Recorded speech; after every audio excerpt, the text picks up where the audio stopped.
extra end over Brianne Mayur and her Fort Rouge team from Winnipeg.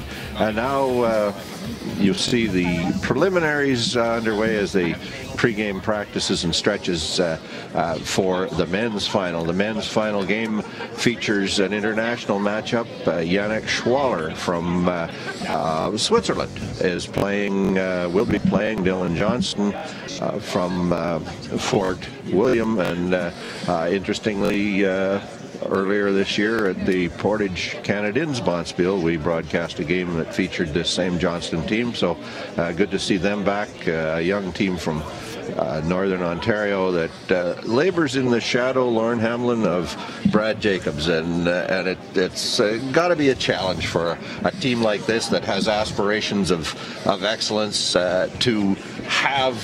I mean, same as in Newfoundland with Brad Gushu, they have that one dominant team, but clearly making it to the final here, and they played as well in Portage. They're working at it. Well, and that's the important thing for teams like that. They did lose the 2016 provincial final in Ontario, and so they've made a commitment amongst themselves to continue to play. So when you play in the Spiel like Portage, you play the best of the best, and you learn on every game. And now they're back here playing in the final. It's exciting to see them. It's they were undefeated into this final game, as was Penny Barker in our earlier game. So the Johnston team starts the game with Last Rock. They'll be throwing Yellowstones, and the Schwaller team will throw the Red Rocks. Lauren, you coached in Switzerland for a few years. A few years ago, was this young man, this team on the scene, or were they just coming up at the time? Well, they were a developing team. We coached in Switzerland in 2009 and 10 and 11, and worked with a lot of the Swiss teams. This team is from Bern, which is where we spent the majority of our time, and their dad was Switzerland champion. We actually coached him in Cortina at the World Championship, and Yannick was around the rinks all the time, and that's how young people get started. They're probably, I'm not going to say for sure, but certainly in terms of a high profile, a final game, a high profile opportunity for Johnson to be playing an international team, probably a different level of pressure just because of that. Yeah, and I think Dylan, he respects this team. I think he's a little bit older. This is a young team, but what he doesn't want to forget is that the Schwaller team are the 2014 gold medal world champions. So it's going to be an exciting match.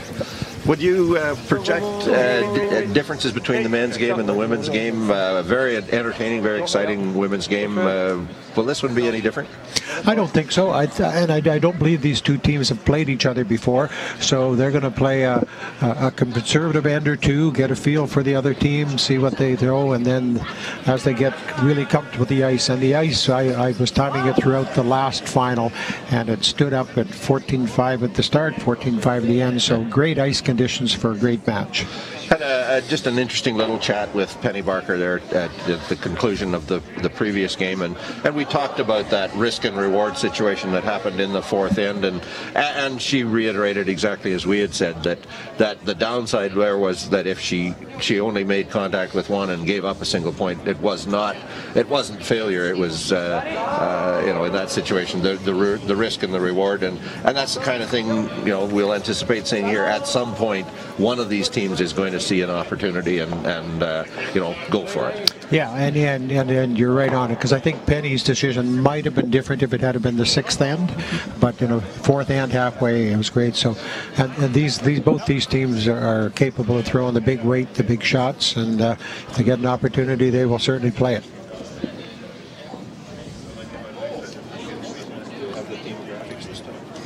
Caroline.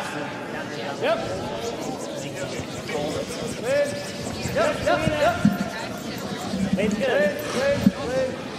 So lead stones have been completed in this opening end, a routine end. Lead Marcel Kaufler for the Swiss team through two draws, and lead Travis Scholter for the team from Fort William throwing two hits, and now it's Romano Meyer. No, it's not. I'm sorry. It's Michael Brunner the second man, and he'll throw out, turn, take out. Yep, yep. Stop, up, whoa, whoa, whoa, whoa. Yep, dip, dip. Good. Gonna make it.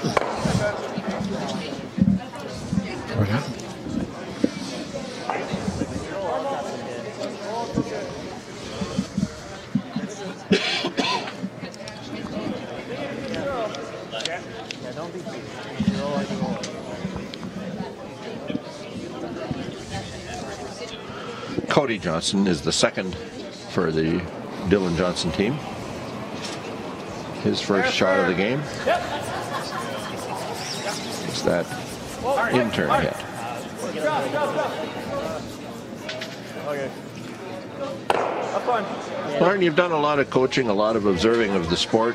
Some teams just like to play outside in, and some teams like to play inside out. Is there any way to quantify which works better? Or I think a lot of the advanced teams, they'll play that setback release, and the sheets are set up to have great movement.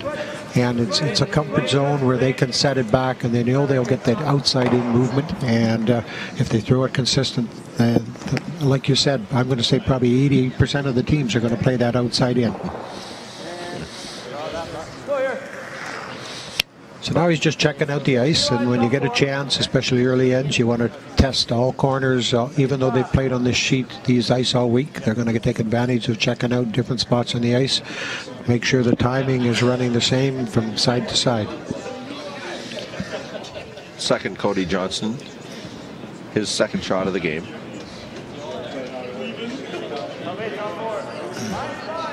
Out turn up the center line to the outside.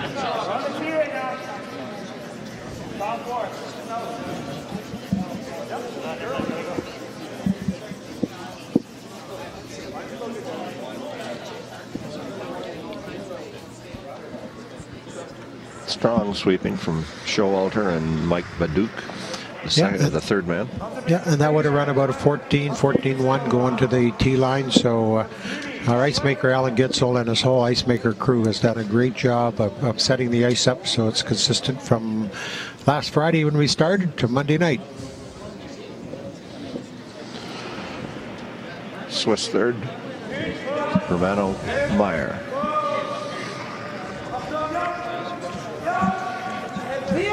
In-turn hit. Outside in, as we talked earlier.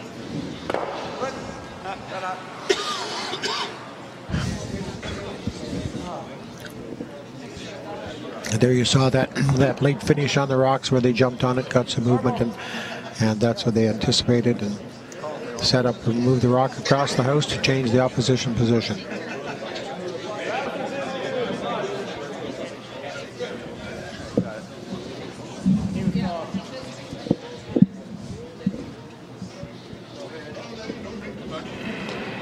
Mike Baduch is the third for Dylan Johnson's Thunder Bay team.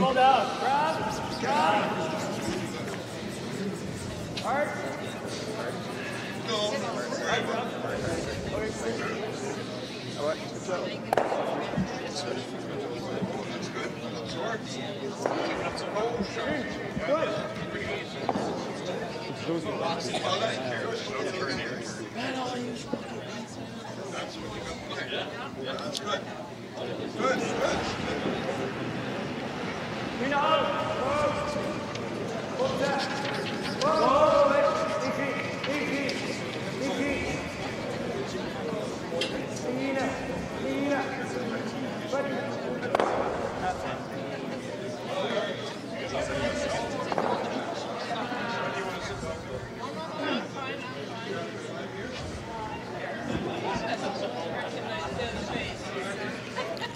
An exchange of rocks in this opening end of the men's final of the 10th anniversary Dekalb SuperSpiel. Yannick Schwaller from Bern, Switzerland, playing Dylan Johnson from the Fort William Curling Club in Thunder Bay.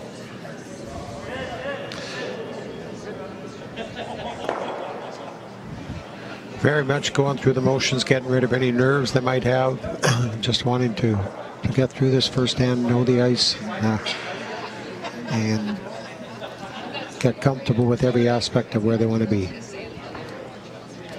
Now, did you do your homework enough to know if this entire team was the World Junior Champion, or? Yes, I did. Just the skip and the third are the two from the World Championship team. So there. Yeah, so there. Yeah, so there. I did do my homework. Yeah, I did it. First rock of the game from Yannick Schwaller.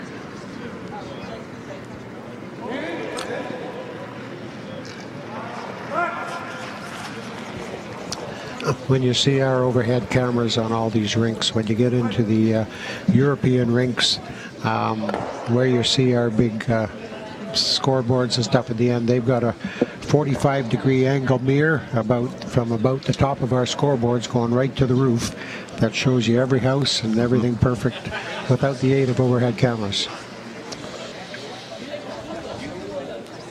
Not that many people throw curling brooms anymore, but that certainly wouldn't be an environment that would encourage a throwing broom. No, and then in your past days, you'd want to be careful if you get into one of those big mirrors, because they'd be a little more costly than those small windows. This is Dylan Johnson, his first rock of the game. He has a draw opportunity as Schwaller had hit and rolled out.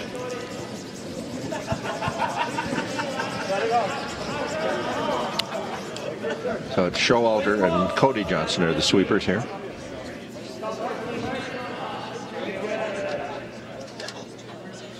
A good opportunity for Dylan to test out draw weight with Yannick rolling out, because you want to get a feel for that weight early in the game and test out your draw weight.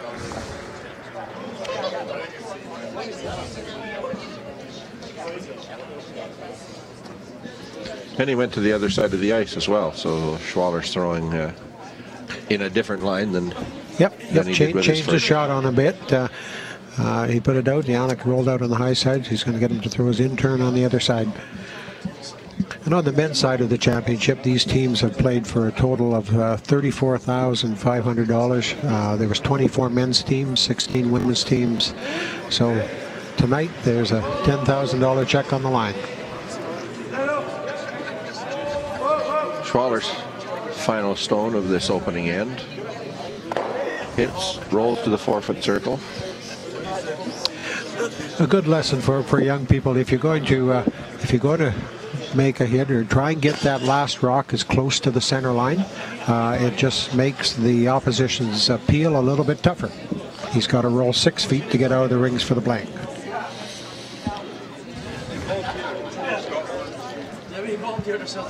Dylan Johnson in the hack for his final rock, the final rock of the opening end.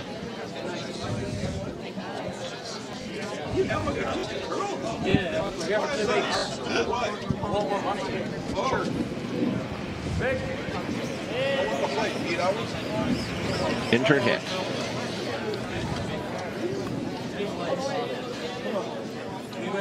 Contact, rolls away. The opening end of the men's final of 10th anniversary Dekalb SuperSpiel is a blank. We'll be back in just a moment with end number 2 from Morris.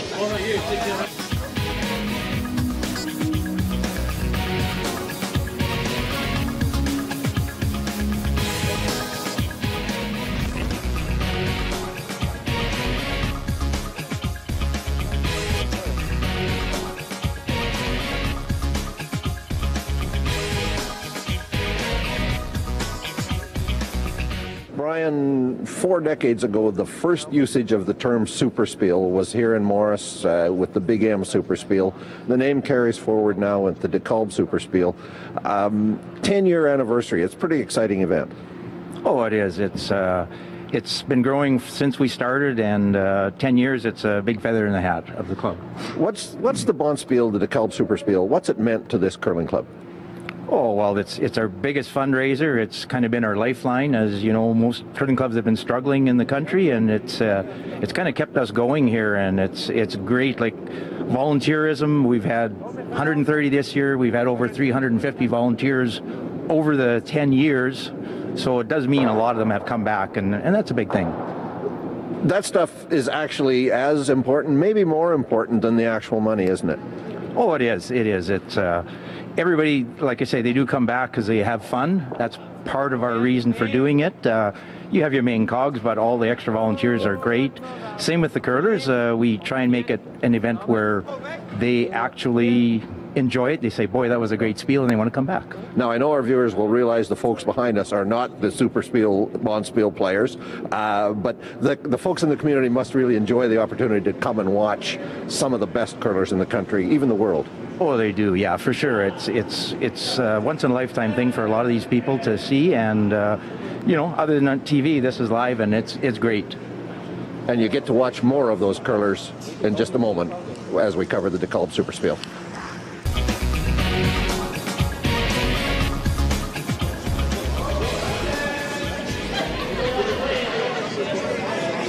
Well, we're into the second end, Lauren, but I want to, before we talk about this this game, just pay tribute to Brian Rexidler as well. You know, he's given heart and soul to the Morris Curling Club over the years, and was recognized some years ago as a Canadian Curling Volunteer of the Year, but he didn't rest on that. He continues to put in a lot of time and effort and energy. Well, he does, and I think with every volunteer and one like Brian, the other person you really should recognize is Brenda, his wife, and she's on the executive as well. And even though Brian is there in the front, it's a team effort between the both of them, and it takes support going back and forth on both ways. So Brian's been a great president for about the umpteenth time, and he just enjoys doing it. And now he's retired, so he'll be president forever. And he was one of we mentioned in our mid-game interview with Trish Jordan during the women's final. There were a group of I think 27, certainly a significant large number of volunteers, including yourself and your wife Chris. But Brian and Brenda were among that group who have been 10-year volunteers, and as a group, that's a pretty special group. It was a Wednesday night when we had our volunteer kickoff. It was an exciting night because we have over 375 volunteers over 10 years, and 28 plus volunteers were recognized for 10 years of service by Monsanto and by Dekalb with a special gift, plus each of our individual volunteers got a special gift from Monsanto. Well, we're into second stones, and again a routine. Travis Showalter rolled over onto the buffalo's shoulder on that ring, and well, what started this end off, and it would have been interesting to see how it happened, is the Yana called for a tight guard, and it actually slid back 4. So then Dylan had the opportunity to throw the corner, but he chose to hit it and played simple. But now he's getting the opportunity to throw that corner guard and get some things going. So this is the second man, Cody Johnson.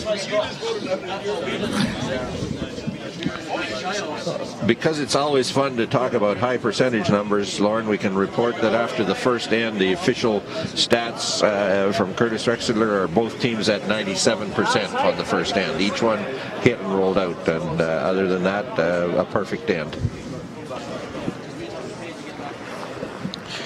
Yeah, I was just timing this draw. I tried to throw the corner guard, and the ice is 14-5. You go onto the tee line, so if you're going to throw that guard, you got to be in that 15 and a half range. So, but the ice staying consistent, and these kind of shots, these stats will be high. These guys work very, very hard on that consistent takeout weight, clean releases, and trying to make every shot as close to perfect as they can.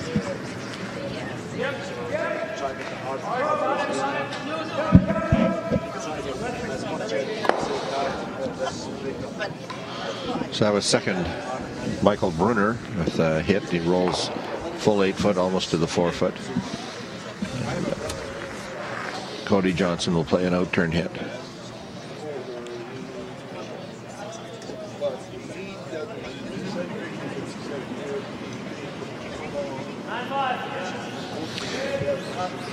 You hear that comment from the Swedes. Great communication to their skip, 9-5. They recognize what they want to throw and pass it on to the skip. Nice, great throw.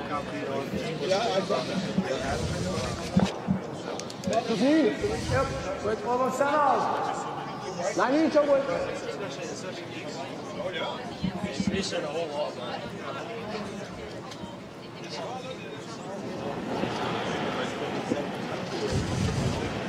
Finish, boy. Yep, in the hall. Finish. Yep. Good, good.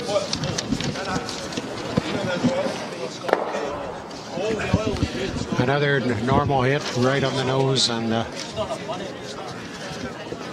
next end I think we'll see the game begin. And they tried this end, but if you make that mistake and slide that first rock in, and that's where patience comes in. And Dan Dillon has been a very patient team. He will. He says we can play this game, and if I win 1-0, as long as I got the hammer coming home tied up, he'll be more than happy.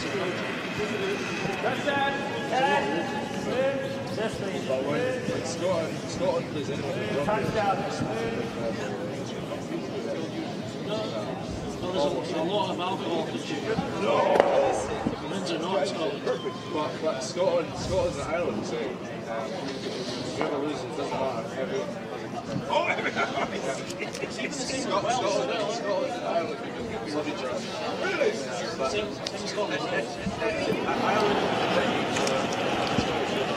Really? Third, Romano-Meyer with his second shot of this second end. Out-turn hit on the rock in the corner.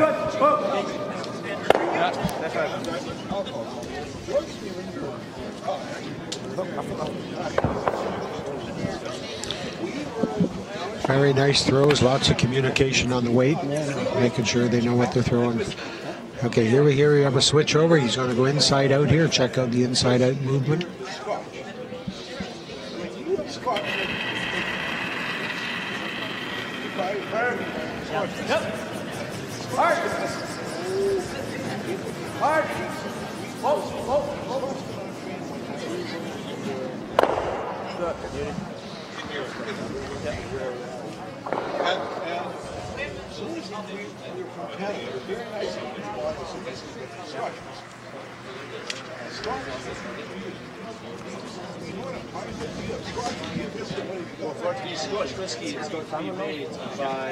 Confirming the takeout weight they want to throw.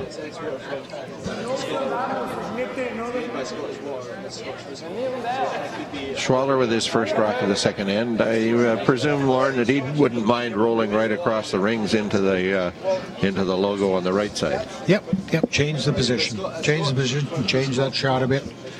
Give him a little different look.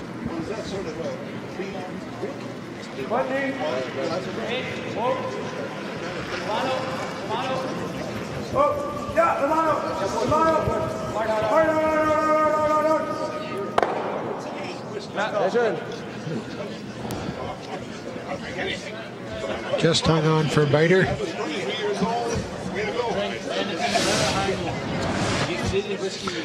See the sweeping? They're trying to get that rock to hold on. Just holds on to the red, forcing Dillon to have to play the takeout on it.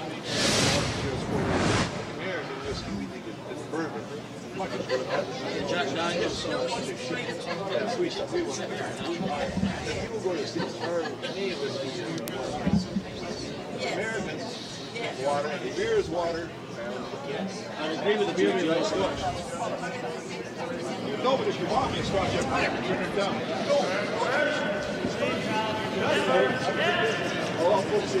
Guys, once again communicating on the takeout weight.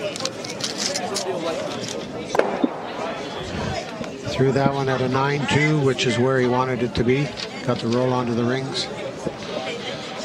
It's a fair degree of precision, Lauren, in hanging this number of biters on the rings on a shot that close to the boards.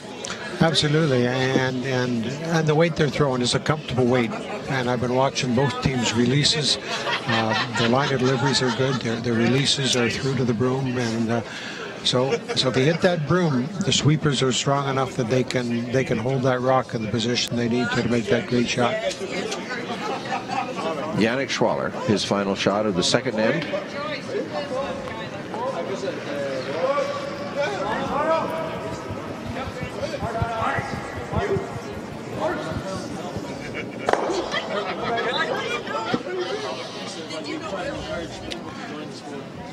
Now they're taking a good look at it. They don't think it's in, and I'd say they're quite fine. When we were playing with the kids in the junior spiel way back when, we had a rock sitting about like that. We looked, and we were playing against a local team. We didn't know the rink. The kid said it was out. The other team said wait, and they came with a stick, and it was in, and it was clearly out by an inch. But so teams are taught to check the rings to make sure they're okay. But we're proud to say that we think our rings are pretty true. And all clubs are this day. This day and age, there's not that many discrepancies. Yeah. So this is Dylan Johnson's final shot of the second end. A simple throw through, but used in a spot to learn something about the ice. And that's the advantage of these throws. And you can see he threw that quieter weight on it. Just wants to say, okay, if I get that shot later on, I'll remember what it is there. And there's a good indication that the Johnson team has stepped back from that rock. They're not going to kick it off. They are calling for the measure. So, okay. He did decide to measure. Now, Icemaker Al Gitzel might be just a little bit upset about this insult to his rocks. Okay. No, the rings are so it was out. We have two blanked ends, maybe just a little bit of gamesmanship there. Two teams having a little bit of fun with each other. A lot of smiles on the ice. So Dylan Johnson, Thunder Bay, blanks the first two ends, and the score between Johnson and Yannick Schwaller of Bern, Switzerland is 0-0. We'll be back with the third end in just a moment.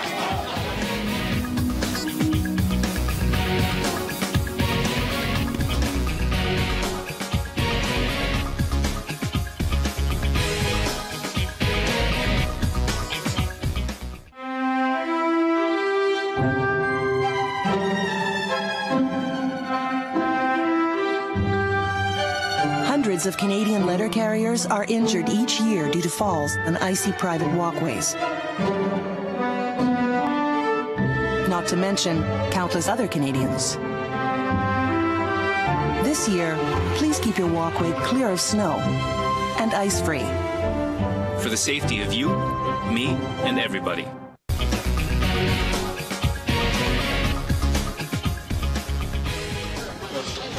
We're back at the Morris Curling Club as Morris and the community of Rosenart host the 10th anniversary Dekalb SuperSpiel. It is the final game, the men's final game. Earlier this afternoon, we had a chance to watch and broadcast the women's final. Penny Barker of Saskatchewan defeating Brianne Mayer and her Fort Rouge team by a score of 7-6. Took an extra end to do so. In this game, we have had two blank deads, an international game. Yannick Schwaller from the Bern, Switzerland area, playing Dylan Johnson from Thunder Bay, and Johnson with the hammer is blank the first two ends. As you predicted, Lauren, in a game like this, the shooting percentages stay very, very good, and they're now at Johnson at 95% and Schwaller at 94%. Yeah, and now we've got that first guard out front. Dylan has elected to go around that guard versus throwing up a corner. So I think the game will now begin. One of the things you may have noticed on the jackets of the Swiss team is the Bern Zaringer name, and that is the name of the club. And so if you're playing in Switzerland, everything is by the club. So if we brought that into Manitoba, if you and I were playing each other, it would be Morris versus Fort Rouge. The skip and who the name is doesn't matter, but it's club versus club.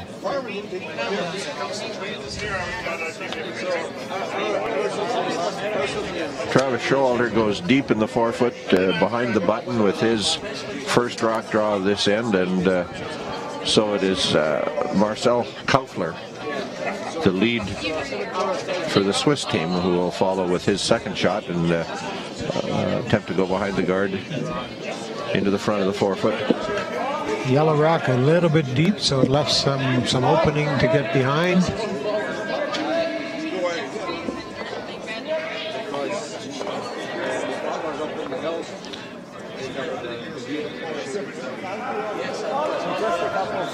So we have 8 check holes and black and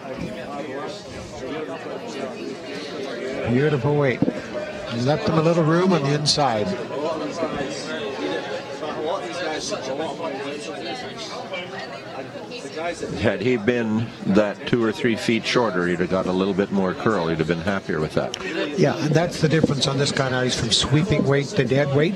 They didn't do a lot of sweeping on it, and you're right. That 2 or 3 feet shorter, they could have finished it right onto a perfect freeze. So lead Travis Showalter. Go, guys. It's close. Line's pretty good. Cody. Yep. Get just to it. Yep. Hard. Hard. Very good. You got it, Cody. Come on. All the way. You can bounce. Perfect. Good sweep, guys. Come out. Great shot. So it's about now, it's playing that cat and mouse game. Want to get to that inside corner and control the top of that forefoot, control the top of that button area. That was a great bump because it opened up that red rock to be pushed by that yellow.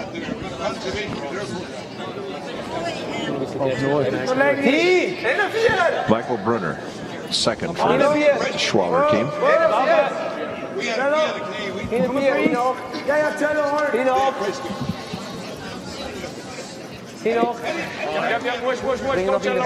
He's not going to get to the inside of it. No, again, just like you said, a little bit hot, and didn't get the finish.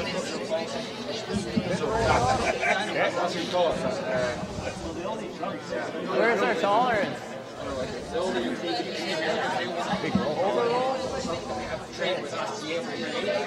You're on the center, that's fine. 10? Okay.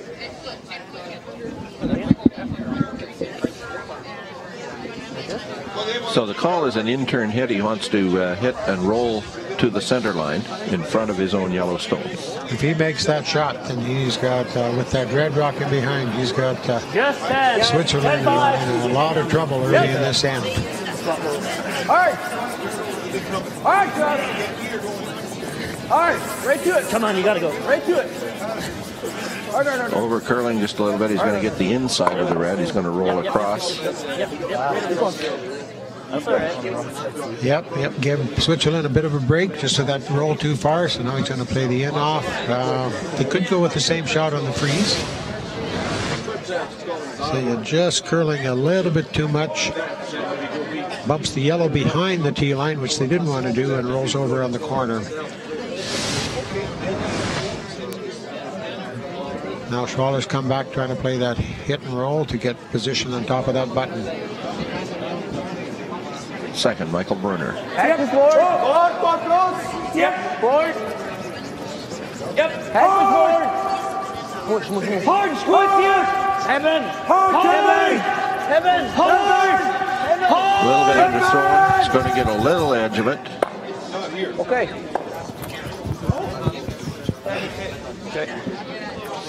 A little thinner than he wanted, but still put him in good position. But 2 rocks behind the tee line and freeze on top of this. Whiting's not bad, top 8's not bad either. Yep, where he wants to get control in front of the tee line. Hits it just a little bit on the thin side.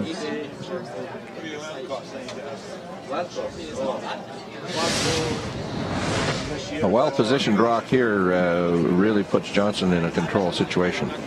Yeah, he's got to be in front of that. Got to be in front of that tee line. We like to go. Line's okay. Line's good. Line's good. Mike. Come on. You got room. Mike. Line's good. Top 8. Just. Line's perfect. Just up. Top 4. Top 4.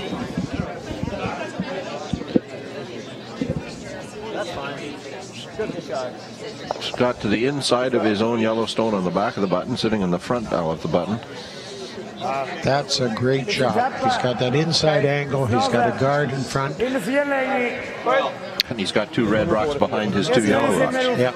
So Schwaller's only choice at this point of the end, he's just trying to do a little damage. He doesn't need shot rock. He just needs to get in front of that yellow.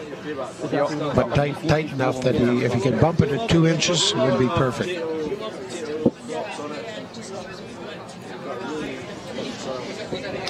From Anna Meyer.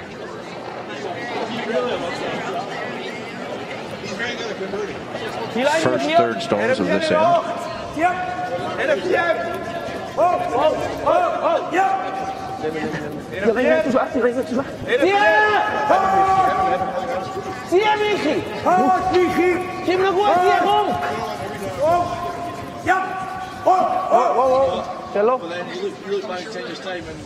Past the guard and does get that bump that he wanted.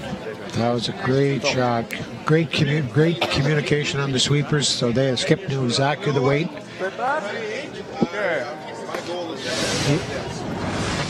We'll see the sweepers bringing that one in. And if he doesn't bump that, then the yellows will still shot 2. So you see the great bump.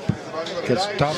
The yellow may be shot 2. But he had to make that shot. And Johnson is now with third man Mike Paduch calling for a run on that center line guard. He wants to run it into the pile, and if all goes well, there'll be 2 yellow rocks, a center yellow guard, and every red rock could be gone.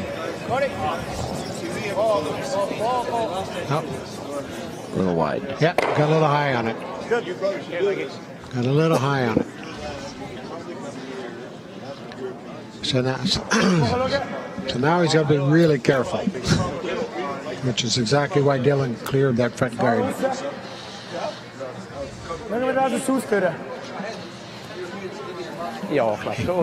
He's thinking that if he hits that hard nose, that top yellow will go, and he leaves both his red rocks nose to nose in front of it. So that's an indication that you learned a little bit of the Swiss language while you were there, and you were able to interpret that, or are you just guessing?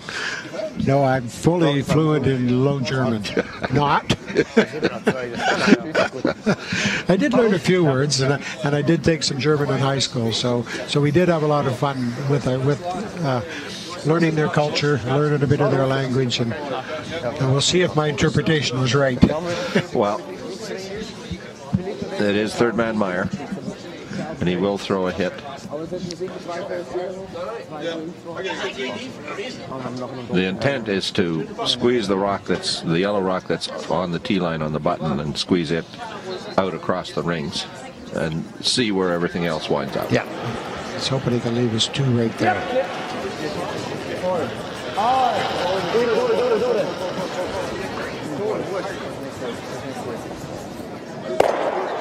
Whoops. Now, as opposed to the earlier, the Johnson rock, was a little high. This one over curled, may have. Yeah, and as bad as it was, it's now opened up those yellows that, unless the guard is perfect, he can get rid of those 2 yellows and leave his red behind. He's coming in, just hit her on the wrong side of that. He needed to hit nose or high to get some action on that yellow shooter.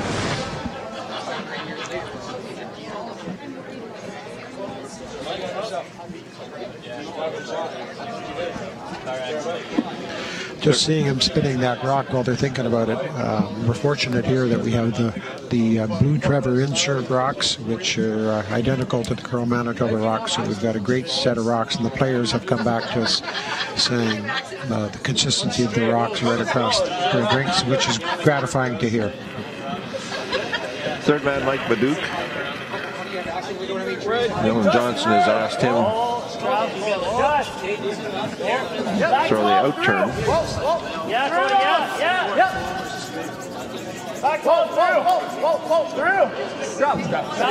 His plan is to go right to the shot stone to jiggle things a little bit. Didn't mean to push that one out. Didn't push it out. No, he's given an option here, but with all those yellows around, Swiss has got to be a little bit careful. If he takes that front double, he needs to roll his shooter about a foot to the right. The intent with that shot was to be more on the nose of those yellows so that he lined 2 yellows up on red. Yeah, exactly. Didn't get it.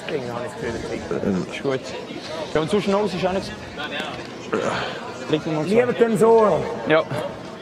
So it'll be Skip Yannick Schwaller who throw his first rock of this third end.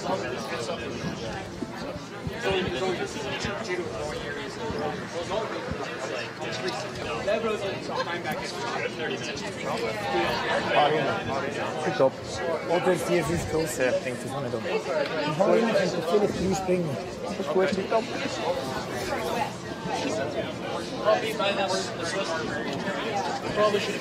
Again, the double attempt. I don't think we're going to see a blank on this end. Out-turn hit up the center line again.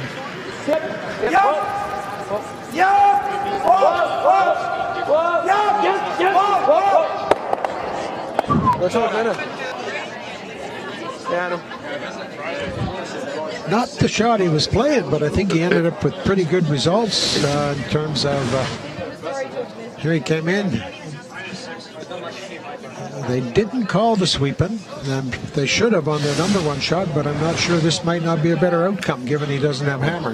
Well, he did. He not only rubbed that red that was behind there across, took out his rock out of the Johnson stone out of the back 12 foot, took out a yellow rock out, left a red rock.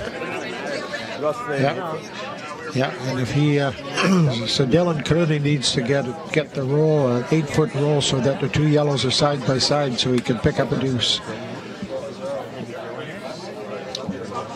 So he'll throw a out-turn hit. Yeah, and knowing the way these guys throw, if Dylan hits about 3/4 of that front run, he takes the double, doesn't throw so far. Yannick makes a double, and then there could be a blank option. See, and you said there wouldn't be a blank. I said there wouldn't be a blank.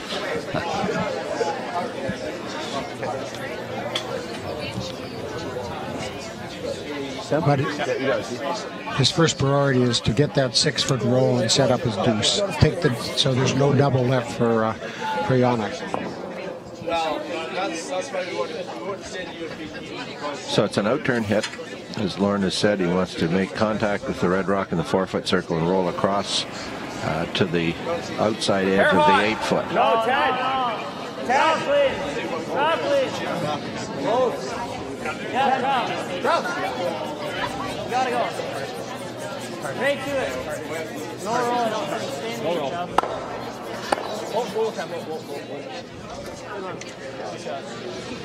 Got exactly the roll that you talked about, but he did leave a double. Yeah, he would have liked a little bit thicker, but that's about as good as you could do. So Yannick's going to, there was no hesitation. He's going to throw the double.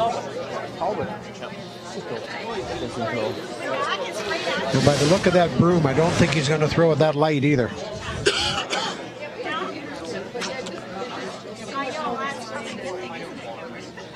So Johnson jams. He should pass behind the red one in the back of the 12-foot, should he not, Lauren? With this double. Yeah, he absolutely will. He doesn't want to be a hair high. Yannick Schwaller. Out-turn hit. Out-turn double Great kill. Shot. House split. Great shot. And then he managed to stick, which gets the force. He rolls out and there's a blank. Yeah. And so this is a great course. Good line call, great sweeping. Knew exactly where they wanted to hit it. And stuck it. So after two blanked ends, using last rock, Dylan Johnson is now in a position where he's forced to draw to the 8-foot circle, facing a pair.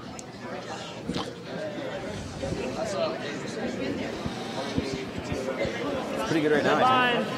It's pretty good. All 8-foot. Top 4. Okay. Travis Showalter and Cody Johnson are the sweepers. Johnson trails behind. Hold there, T. Okay. Should be good. He's 14.25.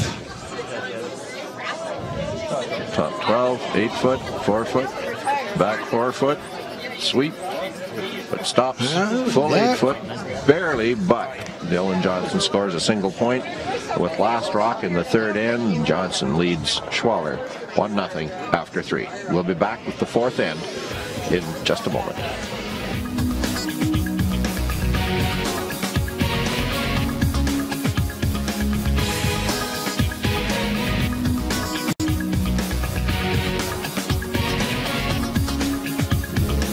This is art. This is art. This is Winnipeg. This is Winnipeg Art.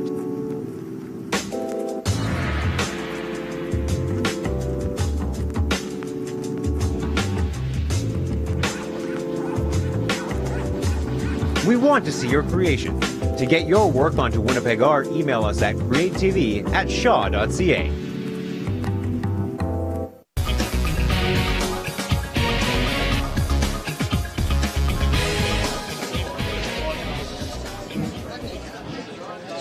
Well, we're back at the Morris Curling Club. It is the fourth end of the men's final of the 10th anniversary Dekalb SuperSpiel. The Dylan Johnston team, after blanking the first two ends, was forced to take a single on the third end when Yannick Schwaller made a very nice double kill with his last rock to split the rings, leaving Johnson no alternative but a draw against two. And Johnson has now placed the center guard, and Schwaller will play a corner guard. Yeah, I was excited to see Schwaller stick on that double, because about two rocks before I said there was no way there was going to be a blank, and if he had rolled out they would have blanked it. But some great shots to get each other out of trouble, and Dylan made a great draw for his one. This one looks a little hot. They're hoping for the corner guard. It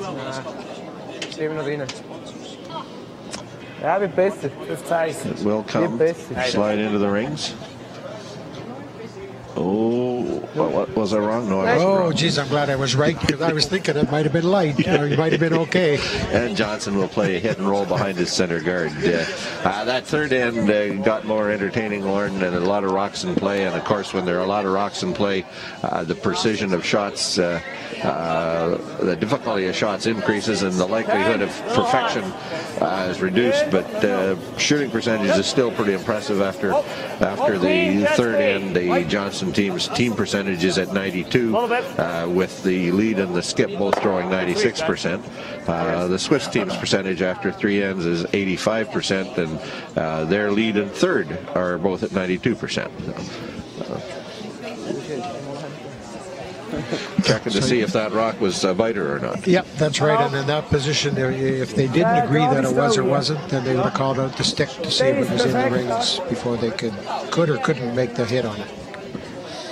But clearly it's a biter, and the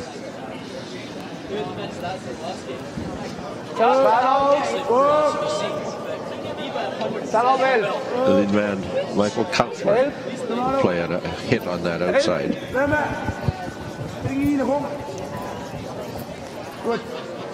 That's all.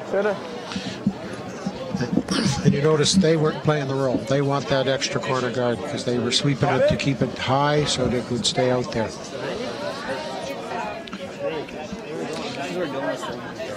And this is something for young curlers to look at.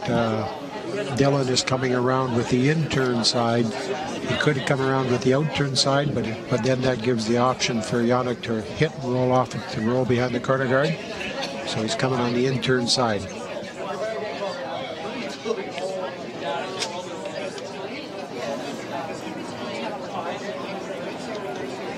Top four. Don't want it right now. I think we're there. I'm fine. Easy then.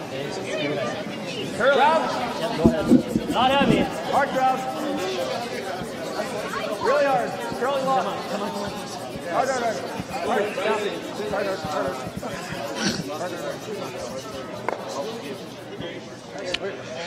A beautiful weight on that shot. Just started it a little bit, and on this kind of ice, if you get it going a bit, then it will move. And still a good shot. He's controlling top of the house. Yannick doesn't like that yellow in there, so he's going to make a move on it. Second, Michael Brunner.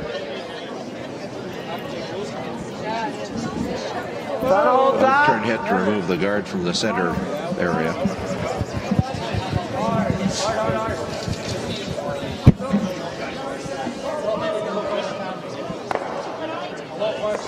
Okay.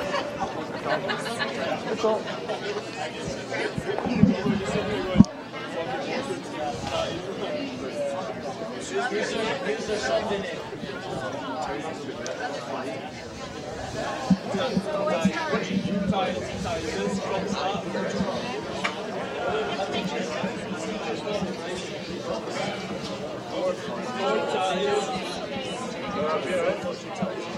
carried away. Talk to somebody else.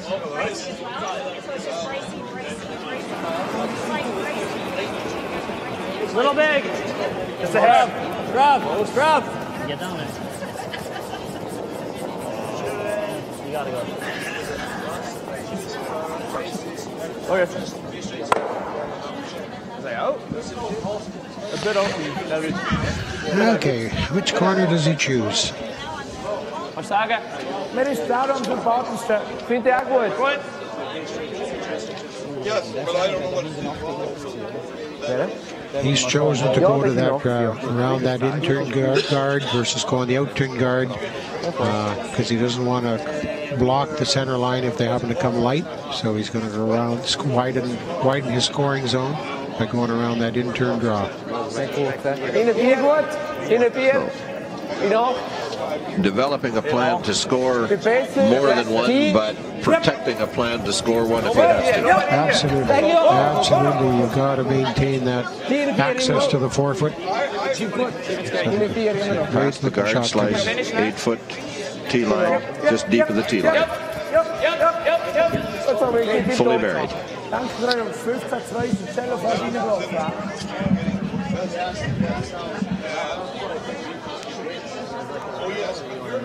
Follow that. It's out of the run. Whatever you like. I like them both. How long's the run? 12 feet. Oh, that far? 10 feet. I think back 12. Oh, you know, follow him then. You got it, Mickey. Just give me quick. They're half back 4. Discuss the run, and this is just a comfort zone with the player. They thought it was a shorter run, which obviously makes for an easier shot, and they've elected to go to the draw and follow him down. To it. It's pretty good. We're there right now. Hold on. Plenty of room. Don't want to. Justin. Hold on. Don't have Justin. Cody. room. Cody. Cody, it's yours. Your ball. Let's Cody. Only for weight. To it. Bumping it. Jeez.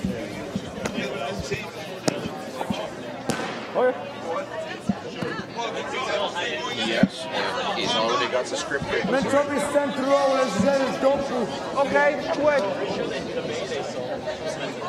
Yep.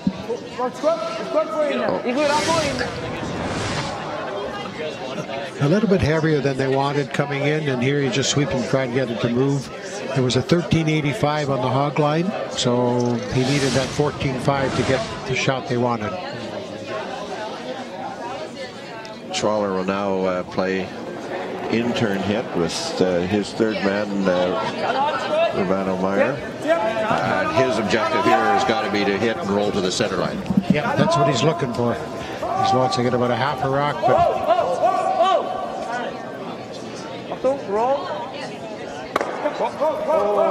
great shot. Great shot. Got the separation. Rolls across center, and Johnson now is going to have to figure out how do I keep this guy from scoring 2 on me. Yep. I don't mind hitting. Little tap out. Could bury it. Quick here too. Just a few feet more. So it's really like 6 feet here. If he can get a nose hit, and then Schwaller goes, so this the couple noses, they can move it up a bit, which will then give Dylan a shot at the double. Mike Baduk, an out turn. Hard, gotta go. Hard. Whoa. Trav. Hard, Trav. Right to it. Hard. Okay. Good shot, Mike. Good free. Nice control weight. Yeah. Back okay. Yep. And now Yannick's indicated he wants to roll about 2 feet left of that, 2 to 3 feet left to put the shot rock behind the red rock that's on the corner to take away the double.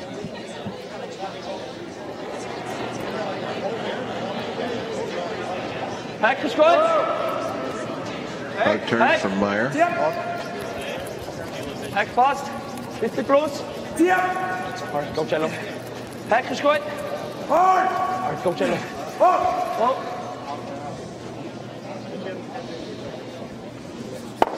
Stop. And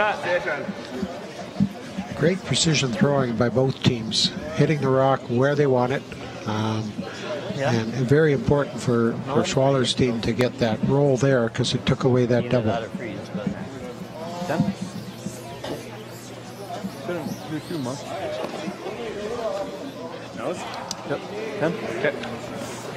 Again, you heard Dylan talking about a nose hit on this. He wants the nose, hoping Yannick will nose and then set up that double to save the end.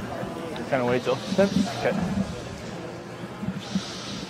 So Johnson will throw an out turn. As Lauren has said, he's looking for a nose hit.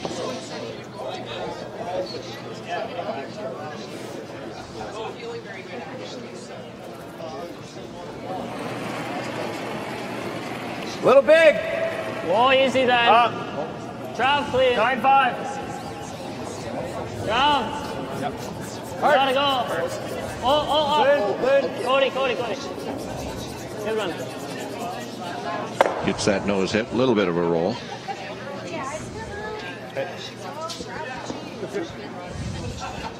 Schwaller's desire now is to roll across the center line. Yeah, it's kind of cat and mouse game because they they respect each other's ability to throw that big weight, and so they know if they put the rock in the wrong spot that they're going to lose that advantage. Just exactly what they wanted, a dead nose hit. So you can see on this cross view of it here, if he noses, there's a double. So Yannick wants to get a little bit of movement to the right with this rock.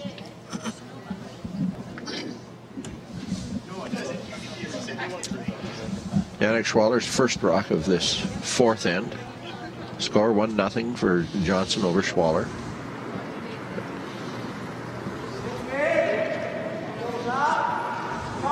It's a good roll. Schwaller can set himself up to score a pair on this fourth end. Should be rolling out. He's on it. Whoa. The wrong side of it, he's going to hit, rolls, and rolls away. Okay. Mistake here, and now it opens the door for Dylan to get, not only to get out of the end, but force Yannick into taking a point. That was But if you buried it right here, that's pretty good too. Okay. Let us know how the line is. Yeah. So Johnson will throw an in-turn draw. Okay, sounds good. Speed's really good, but T-line's fine. 90? Like 4. 4, good release. Yeah. He said T-line back to this red stone of Schwaller's is okay. Because We're almost to it. We're all there right now. Yeah, heavy. Cody, stay close. We're just to it. No, we're heavy. Yeah, we're bouncing. Yeah, we're through right now. We can bump it through if we can get to it. We're coming Go down. ahead then. Go ahead, Cody. No, you're not. Trying to get it to curl over. He will slide by. Okay. Yeah, 81. Leaving Schwaller with a draw for 2 on this fourth end. an opportunity missed on both sides. Drawing for 2. He's drawing for 2. He's gone to his out turn draw. This is a shot you don't want to rush. These shots that you think are easy, you want to take time, talking through the process, saying he wants to throw this 14.5 draw.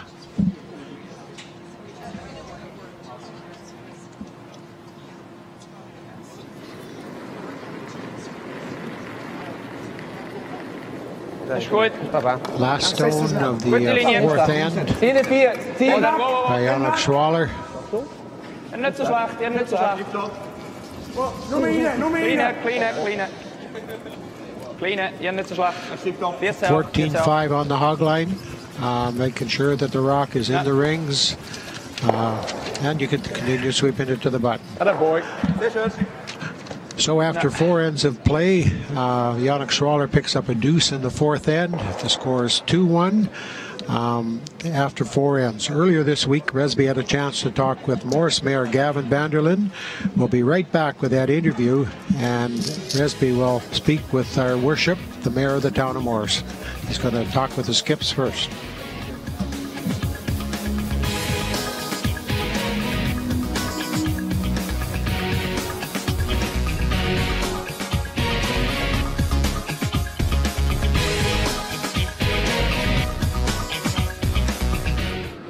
Gavin, you're mayor of the community. You're also clearly a Dekalb SuperSpiel volunteer. It's a good event to be part of.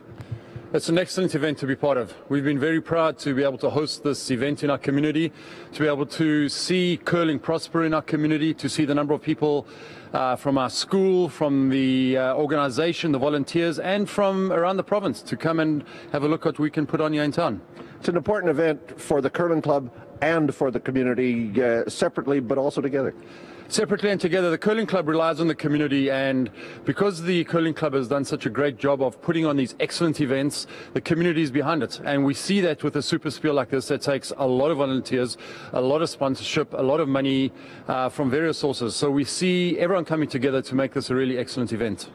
Moral support from town council is easy, but it's much greater than that. You're an actual sponsor. Is that a difficult decision to make? Well, we put our money where our mouth is, and no, it's not such a difficult decision. It's one of the really good events. There's a lot of areas where we as a community can put our recreation dollars and our dollars where we want to promote our community. And with the quality of this event, it's been a really easy decision. And sometimes, in all honesty, the curling rink doesn't really give us a choice. Nor Lord Hamlin give you a choice, I'm going to suggest. I'm going to suggest that the 10th anniversary and this event has been on an inclining plane to the 10th and certainly beyond. Oh, absolutely. Every year there's more teams, there's more competition, and then we have a lot happening with the training center behind it. So there's a really good groundswell that we see happening, and as a council and a community, it's become a really easy event to support.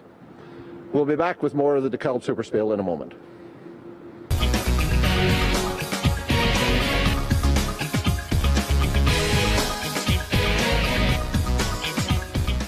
Every year, over them. 2-1, Yannick Schwaller leads Dylan Johnston in our final game of the men's Dekalb SuperSpiel. First with you, Dylan, undefeated into the final. You had the advantage of last rock. A couple of pretty routine ends, get the feel of the ice with blanks. Your third started out really well, but then it just didn't finish off the way you wanted. Yeah, we stuck to our game plan the first couple ends. We were forced to one, unfortunately, and then we couldn't force them back. The game has gone, though, the way you would want. Obviously, you didn't want to give them two on the fourth, but it's gone pretty much the way you'd want. Yeah, it's a close game. It's going to be a close game till the end. Good luck to you. Thanks. Yannick, you probably the key as that third end developed, you made a really fine double kill with your last rock to stick it on the far side and force him to the one. Yeah, that was a really important one. It was our game plan to force them in the third and make it use in the fourth. And we're being one up, and that's all right. How do you play the game from here? We will continue like that, trying to force them in the fifth and score in the sixth, so we are under control. You're here at the start of a short trip here to Canada. This has got to be a feel good to be in the final. Yeah, it's actually our first final on the tour, so we enjoy it, and we want to make it. Good luck to you. Thanks. Schwaller and Johnson will be back with the second half of the game from Morris in just a moment.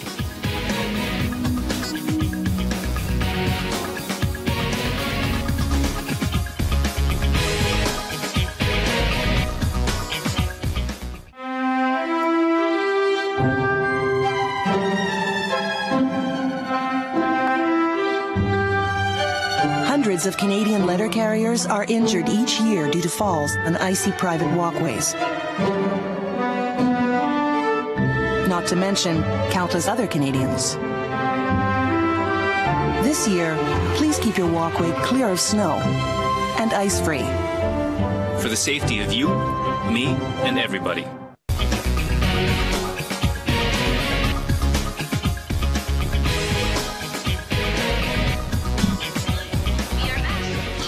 Okay, we are back in the upstairs of the Morris Curling Rink after the fourth end break. The score is 2-1 for the Swaller team playing into the fifth end. It's been a well-played game. A couple of opportunities missed in this last end, but overall high percentages, hyper numbers as we go into the fifth end. It'll be interesting to watch what they call the short, but my bet says they're going to put this one top four and and then go from there. They got control of the game. They started the game without the hammer, and now they've moved into the hammer position. So they're going to try and come up.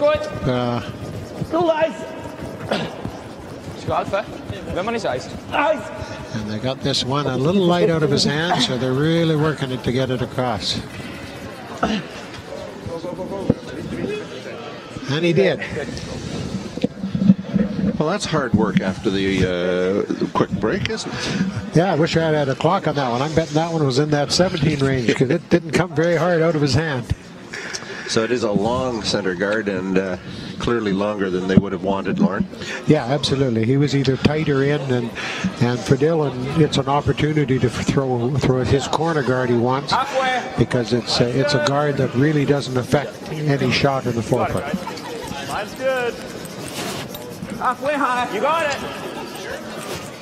Curl if you can. Keep going. Yep. Keep going. So Dylan wants this guard. You notice where his broom is? He wants it to keep going because now he's okay because he hasn't blocked his draw to the forefoot with the out turn. That's why he wanted that guard deep.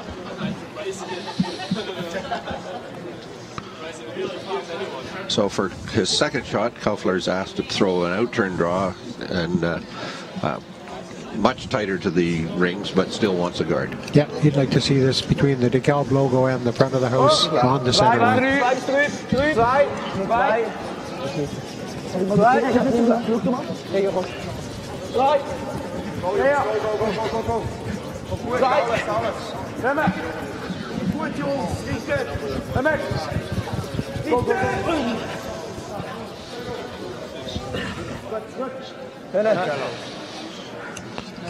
That's just about where he called it. Okay, now the game is on.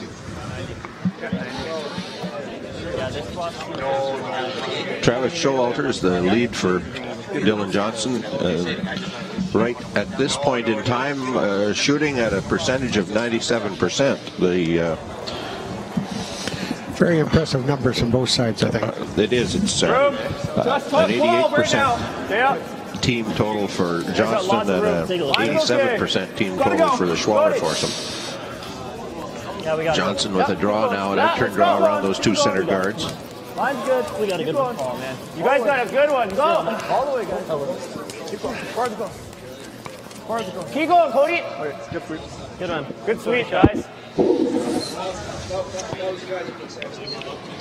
Fenuta. Ja. Santi. Men probeer så. Ja. Den är god. Outlining. Yellow Rock is fully buried by the long guard. Okay. But it is a long way out, as you said, so getting past it isn't a huge issue. Yeah. A little more difficult because it is in the 12-foot versus 4-foot. A little less time to curl past that guard and in a good position to for Johnson because this made the degree of difficulty has increased with that rock out front. Second, Michael Brunner. Yeah. He'll over curl, crash on the guard. Yep.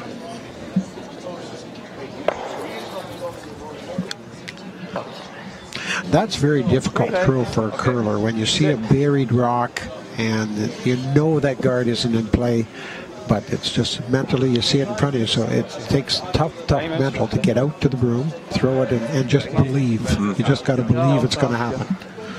Did get a little bit of a positive result out of it though, Lauren, with pushing the guard from the high center position over to prevent that yellow guard now being used as a corner guard. Yeah, absolutely. So a bad shot turned into not quite as bad a shot. This is Cody Johnson, second for the Fort William team, Fort William Curling Club, Thunder Bay. Not moving it real far. Go. Back 4. Just back 4. Yep. Playing to the rings, playing a tap on the yellow rock in the top 12 foot. Hard. Weight's good. Line's good. Hard. Back 8. Hard. Hard. Promotes it back full 4 foot. Well buried. Decision time. He's going to play he's playing the split on this, sweeping it all the way. Wants to get separation on the shooters. Puts that one in top 4, fully buried. Sit and leave the other one in the 12 foot. Great shot.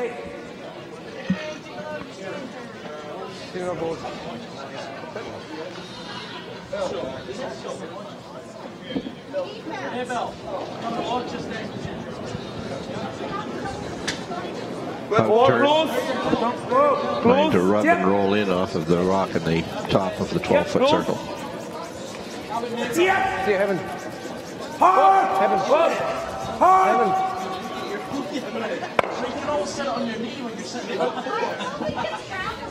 But, okay, so make it. I think a little further than he wanted to roll. But he's narrowed down the scoring gun on a bit. I think they kind of wanted to put that one maybe half buried behind the red one so they could use it as a promo rock. But he's removed that yellow. Now he's got 2 red rocks in a great position for a run back. And Dylan's kind of looking at that, needing to respect it. With his roll, even if he had rolled buried in front of the yellow rock, it significantly changes the scoring area. I think they're going to start running. Back 8. Okay. Back 4, back 8. Here. Even T-line's fine. They make the roll, we'll just follow them. Okay. This spot should be pretty quick, I think so. I think so, Cody. So the call is an out-turn draw to the back quadrant behind the tee line in the 8 foot circle.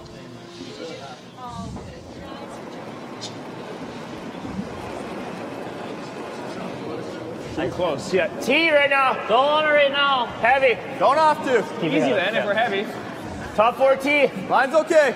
T's good. It's coming down. It's all you guys. T's top 4 T. All you guys. You judge.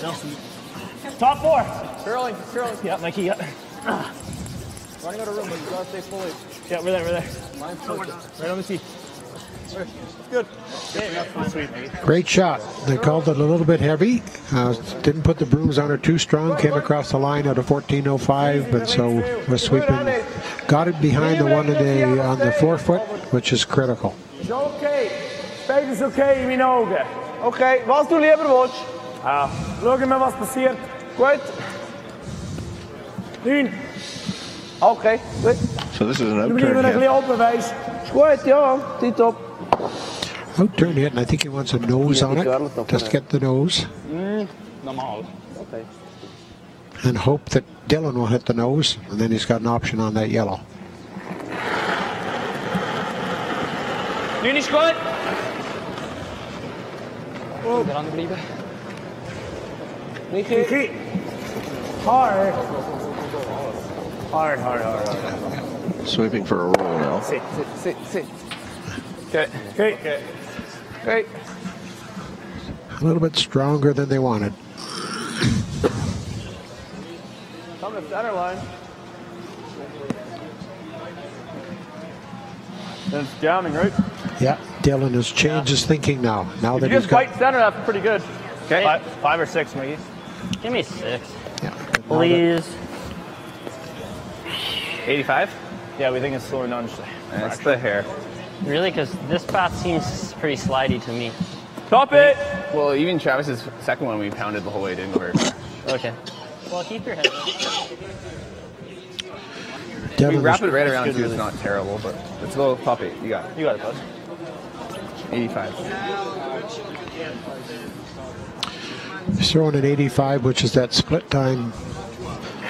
He's got a split time coming to the hog line to give the sweepers an indication of how close they are to the weight. Tight, top 12. Got room. But around the center guards to the rock in the 4 foot. Cody, top 8. Cody. Yeah. Top 8, top 4. Cody. Top 4, top 8. Yep. Pass this one. Easy now. Past the guard. Pass it. Whoa. Not bad, Mike. That's a good spot. Alle det vom Run. Finde ich gut. Nicht so schlecht. Tor innen. Yep. Gut. Selbst wenn du auf dem ersten... Willst du mit dem Out hören, oder wie? Out finde ich gut, ja.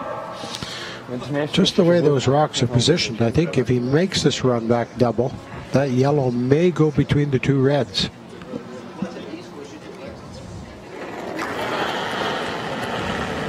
Oh. Yep. Hard. Whoa. Hits the nose of it. Tick, tick. Okay. Okay. He'd do a little more curling, but he got one of them out.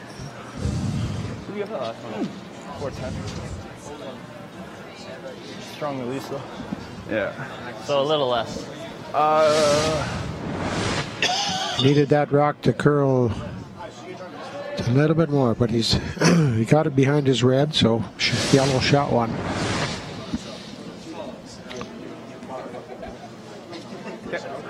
Same way. So Johnson will call Mike Baduke an intern draw following his previous rock. Top 12. Top 12, yeah. Hard top. Top 8, guys. Hard line. Hard. Gotta go. Cody Johnson and Showalker with the sweep. Hard, guys. Yep. Halfway tight. Little bounce. Try and bounce. Come on. Wow.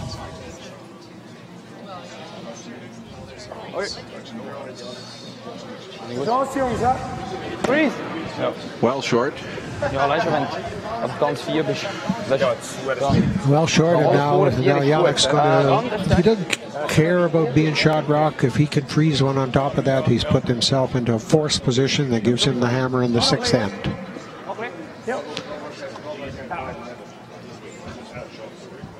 I don't think he can get, looking straight behind it, I don't think he could throw enough weight to move that off the button and not open his shooter up. So at this point, he just wants to weld it on there and say, you can have one.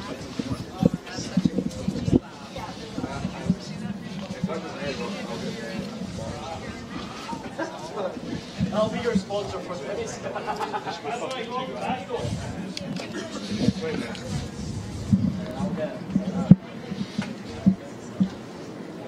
Goed. 4. Onder 4. Linie goed. 4 hoog. Onder 4. En lang. Yannick Schwaller, an intern draw, is looking for a freeze to the rock on the button. Yep. Room as he passes the guards. Whoa. Okay. Yep, and he threw the rock that he couldn't afford to throw. If he stops 3 feet short, good options. He's definitely opened the door for Dylan to put one in here. But Dylan doesn't want to be deep either. So 90-95. you can hear the front end players already talk about what weight they want to throw. Okay, 90. You got it, please. 90-95, good release. So small that line is. Once you get to the center, it's going to slow down a lot. Mike's nothing to that. Okay, oh, here's like a little 95 out here. You got it, bud.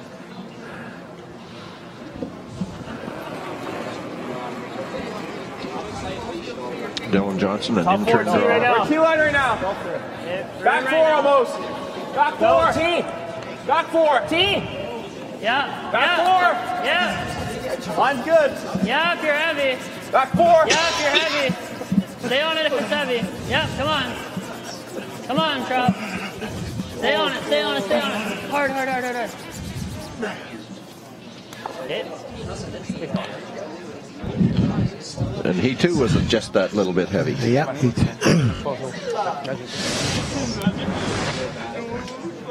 Here the sweepers are sweeping, trying to hold the line. They knew it was heavy from about halfway down, so they're trying to make sure they get second shot by hitting that back red rock, which they did. So he's kind of given Yannick a second chance to see if he can get one in on the corner. It is Schwaller's final stone of this fifth end. Schwaller leads 2-1 over Dylan Johnson of Thunder Bay. An attempt to freeze one in onto the rock on the button. Goed, stående 4. Op 4. Nog lang in lige godt. Godt, nog lang i 4. Nog lang i. Nog lang i. 10. Stående 4. Steg. 10. Hvor den? Op. Op. Moet kelder.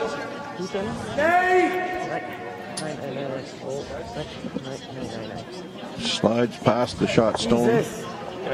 Okay.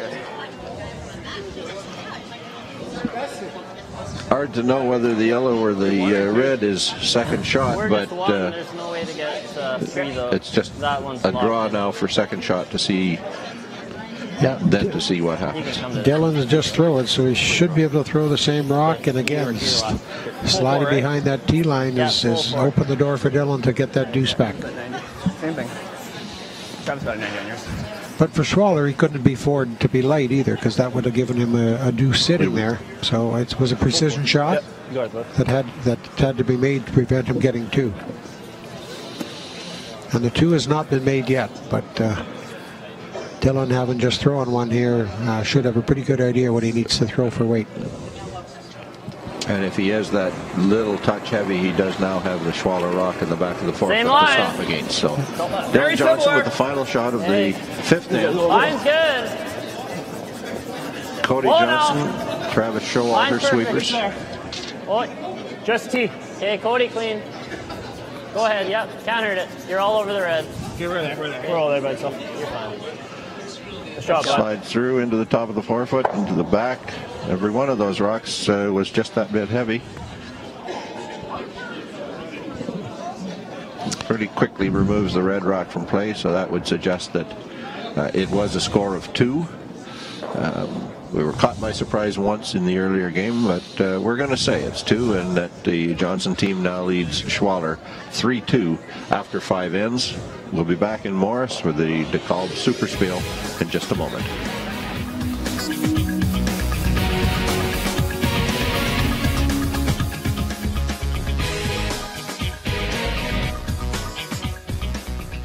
Chris, I first wrote an article about Chris and Lauren Hamlin and the Morris Junior Curling Program as long ago as about 1989, 1990-ish. You've come a long way, baby. Well, we have, but we've loved coaching, we've loved training young people, and we've been involved with school kids and juniors for a long time. And we've dreamed of doing something that would make our job easier and make it better for the students to learn how to curl. And so with the help of Cargill and Golden West, who gave us the startup cash to make this thing happen, we've got the Cargill Curling Training Center. How would you define the long-term vision of the Cargill Training Center? The long term is really, I think, still the root is the students, the school kids, the junior program. They're our future, so that's what we really want. But, we've got lots of juniors coming. We've had some of the sort of not the top teams, but some of that second level teams coming. We see this as being a facility that they can come and train, better their skills, become more consistent, and for the future of their game. So we see lasers, we see the gates that you use, but in the end, the principle is an assessment using this TV video screen with the individual student as to what they're doing with their delivery and other techniques. Yeah, absolutely. The technology helps us and helps the athlete better understand what they're doing. So with the lasers, they can see where the rock is on the laser. The gates are instant feedback. If they get them through the gates, they know they've been close to the broom. But yeah, they're just tools for them to understand how they're throwing. The large screen TV means that they can come and they can see, and you can pick up little things that you might miss just by standing and observing. You come to the TV, now you can see it very clearly, and then they can go back and try it. They can correct it and just become more consistent. Show me what I'm doing or tell me what I'm doing. It's obvious which works better. Well, showing always works better. Yeah, no question. And we've noticed that with lots of the curlers. Even one of the school kids we had, we'd been working with them actually in our junior program, and then we finally got him in front of the TV. And this is before we got the nice TV, and he said, "Oh, that's what you mean." And it just became clear to him, because he could actually see himself. And so that's the kind of thing we're looking for. To my skip, I've booked several hours to work on my outturn. We'll be back with more Dekalb SuperSpiel in a moment.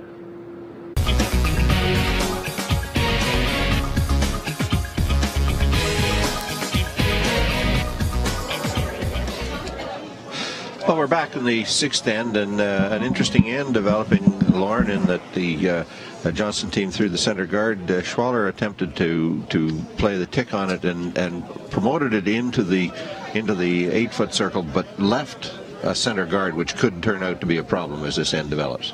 Yeah, he's got a bit of access to the button with the outturn, but he would have sooner had that guard right outside the Dekalb logo. He's throwing an interesting shot on this one, guarding that yellow to set up the end. So he does need to maintain access to the 4-foot to make sure he gets his one.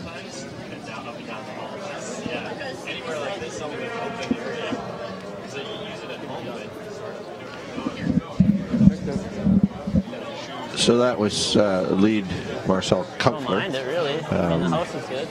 Sure. Scoring at a very respectable 90% after the fifth end, like and the top shooter in the game is the Johnston lead, Travis Showalter. He's scoring at 98%.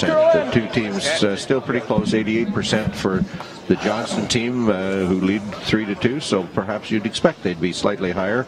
The Schwaller team at 83%. This is Cody Johnson, an in-turn hit, peel guard, perhaps a pair of guards.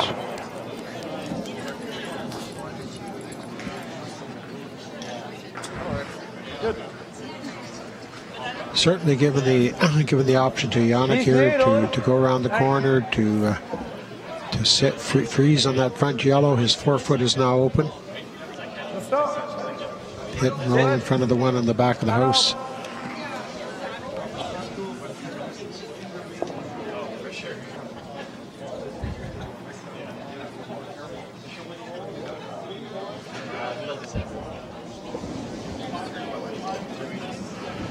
Michael Brunner, an outturn hit.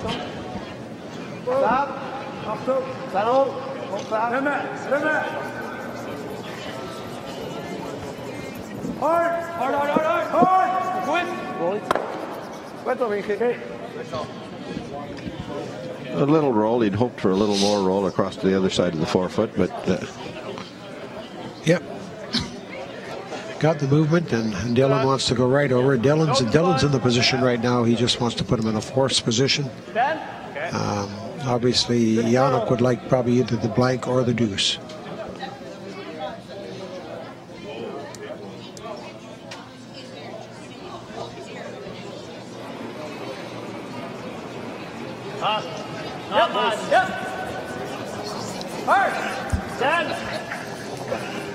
Cody Johnson, in-turn hit this time.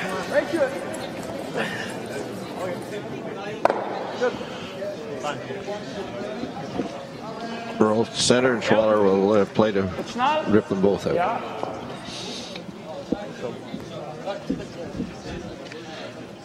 Looks like he's set up for the nose double. There is the option of the hit and roll behind the corner in the double, but a much more difficult shot.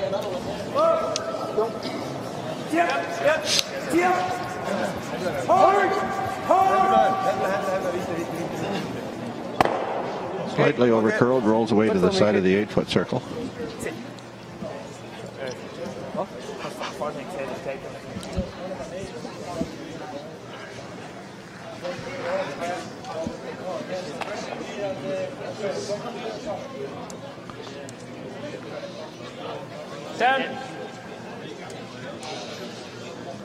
You're gonna go crazy.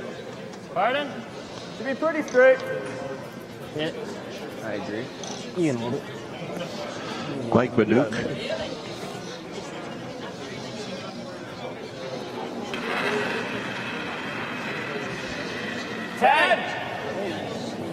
Yep. Hard. All the way, buddy. Come on. Yep. This one is curling. He's going to get the inside of the rock. He won't roll out of the rings, I don't think, but he will roll to the center line. Towards the center line. Yep. Romano. Ja? Für das wir das zum Schreiben können bringen, müssen wir da mal ein Doppel schaffen. Okay. Ich finde Roll gut. Also schon noch. Was würdet ihr? I understood the okay part. Yeah, I understood the okay part too. Yeah, then I knew they're contemplating that corner. They're contemplating that corner guard. Ja, was meinst du? Going around that corner. Ich sitze so eine Rolle. Ja, du es so recht. And if they're discussion doing that, then that tells me that he wants to take one in the sixth end. He's going to risk going for two, but for sure he's going to take one. Take that even score into the seventh, maybe force one, and then get that hammer coming home.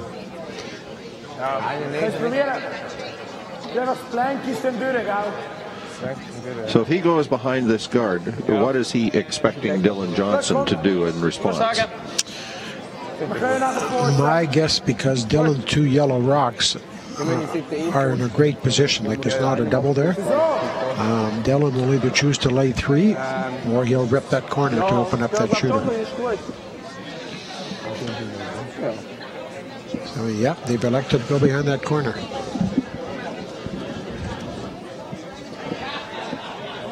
So there's the third, Romano Meyer.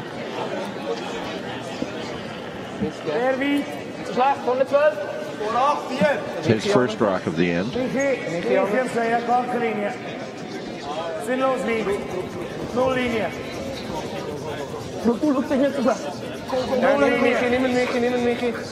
Michi, du? Ja, bitte start, bitte start. Namen, noch, bitte start, Jungs, bitte start. Noch. Didn't vary. Yeah, beautiful weight, just didn't get the corner. Maybe set it back a bit just to hold it. 10. Where is that rock? Like that? This? Yeah. Half 8 foot. It's like 4 foot. Sure. 10. Hit.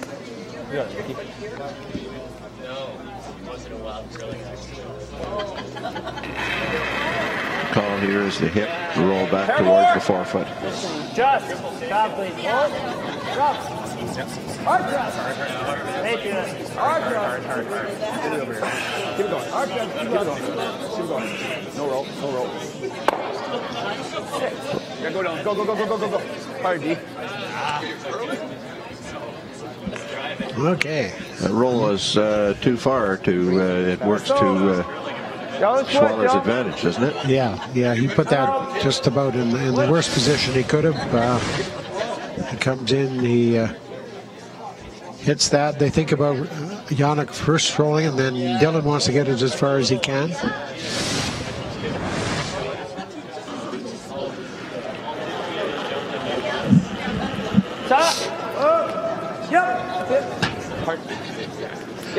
Meyer with an outturned hit, attempting to hit, roll over to the 4 foot in front of that rock that just rolled to the back 8 foot. Rolled a little too far. Over curled. Yeah, I thought he might have considered the freeze there. He had a great option with all those yellows kind of come in on a corner freeze, hit anywhere there, but so Dylan on this one, yeah, Dylan wants to roll right out. We don't really want to stay, I don't think. It's sticking on the back over there. Well, yeah. Because for sure he's going to be drawing on the next one. So Dylan said the less stuff back here, the better.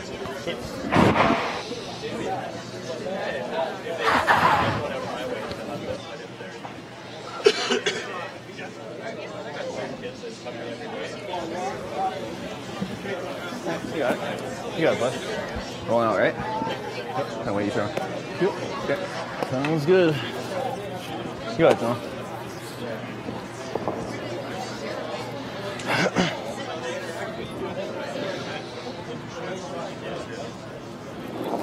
Dylan Johnson, an outturn hit. He'll attempt to peel that red Easy. all the way. Nothing yet. Trav. Hard. You gotta go. Hard. Touch it, baby. Ooh. Just didn't curl up as much as he wanted it to, leaving Schwaller the opportunity. He wanted to make sure he rolled out. Just got her back a little bit and slid on it. You can see where it's coming in. They're trying their hardest to get it to move. A lot of weight on her. But I think it was just a little full of the broom, and with that kind of weight, it's hard for it to come back. Huge opportunity here on an end that was looking pretty not very good on the Schwaller team. So he's got to make these kill shots to put him in a position to score his deuce. He'd like to roll a little bit to the outside here to flatten the double kill opportunity, wouldn't he? Absolutely. If he can get a 2-foot roll, then he's taking the double away.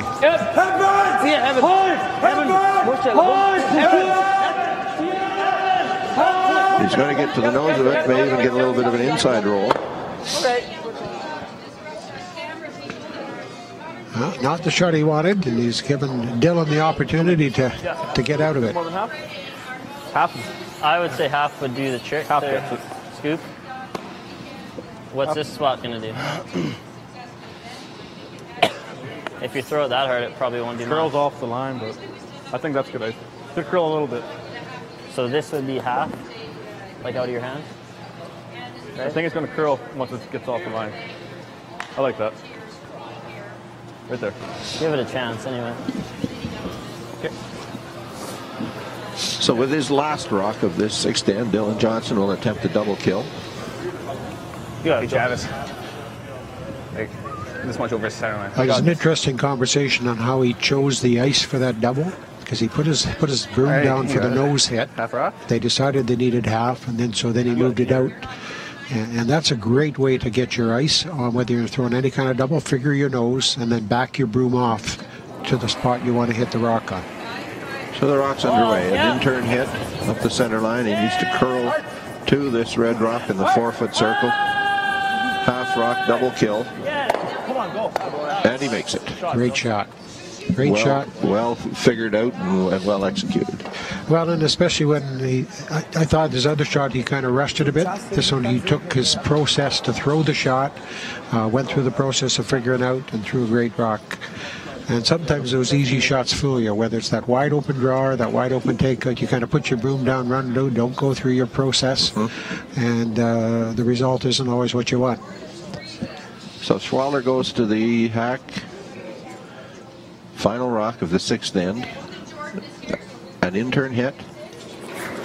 And we'll see whether he's playing the blank or the nose.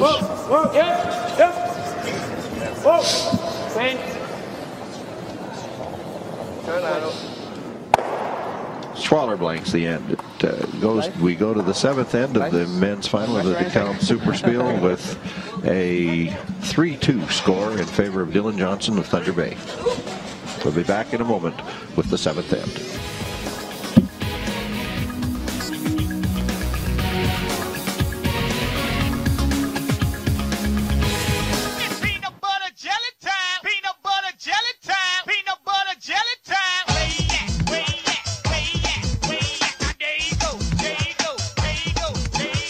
If you got content, we got a place for it. Hit up Create TV at shaw.ca.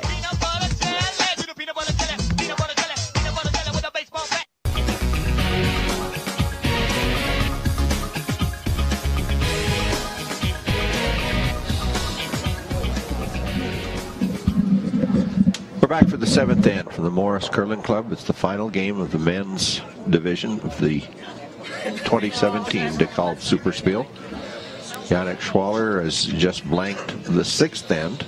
We'll see how that strategy turns out for him. Dylan Johnson had blanked the first and second to open the game, but were forced to take a single on the third end, and of course that now would be Johnson's strategy, try to force Schwaller to take one on this end to keep the hammer coming home. Schwaller, of course, would probably prefer to blank and keep hammer coming home himself. Yeah, I was watching the Dylan's team have this discussion on how they wanted to play that end, and I was just kind of reading the body language, and if they go in the rings, then it's a simple blank, and I concluded they wanted it up front. So Schwaller either wants a simple deuce or the blank. Well, Travis Schwaller starts with the guard where Johnson would want it, about halfway to the rings. Schwaller goes to the outside of the rings. Schwaller's going to throw his corner, or did he call this one in? I was hoping you were watching. I was busy checking the stats. No, I think they've called this one on the tee line, is where I expected him to. He wants to put it on the tee line. He wants to actually put it just behind the tee line. So if Dylan does hit and roll off it, then he's going to hit and roll behind the center line, or behind the tee line, which gives him the opportunity. I like the nose. Yeah. 10.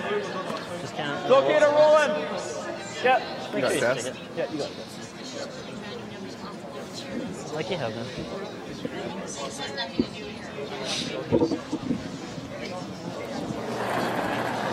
Showalter with an intern hit. 10. Yep. Whoa. Got it.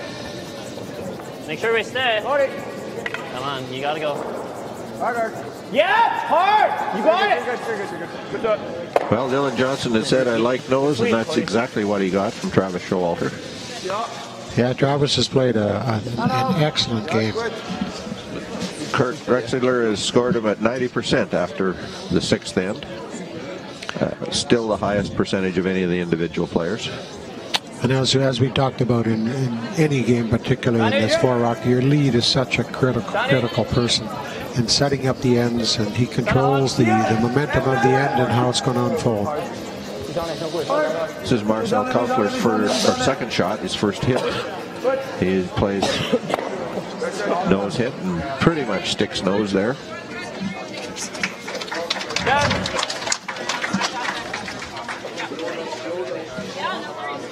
They're waiting for a little mistake. If Dylan does not want to roll out at any point. He's got to keep his rocks in the rings, otherwise he'll see a peel and a blank and one down coming home with.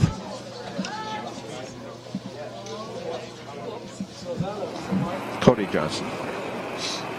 His turn to Just take his run at this rock on the outside of the rings. Hard.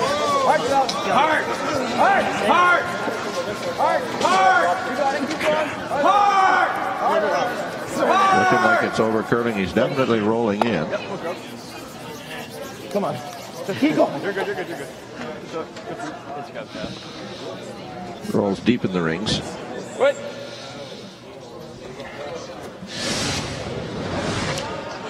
Disrupted with air. The sweepers did a good job of holding this one. They felt it was a little tight on his release and just kept the brooms on it so they would stay in the house.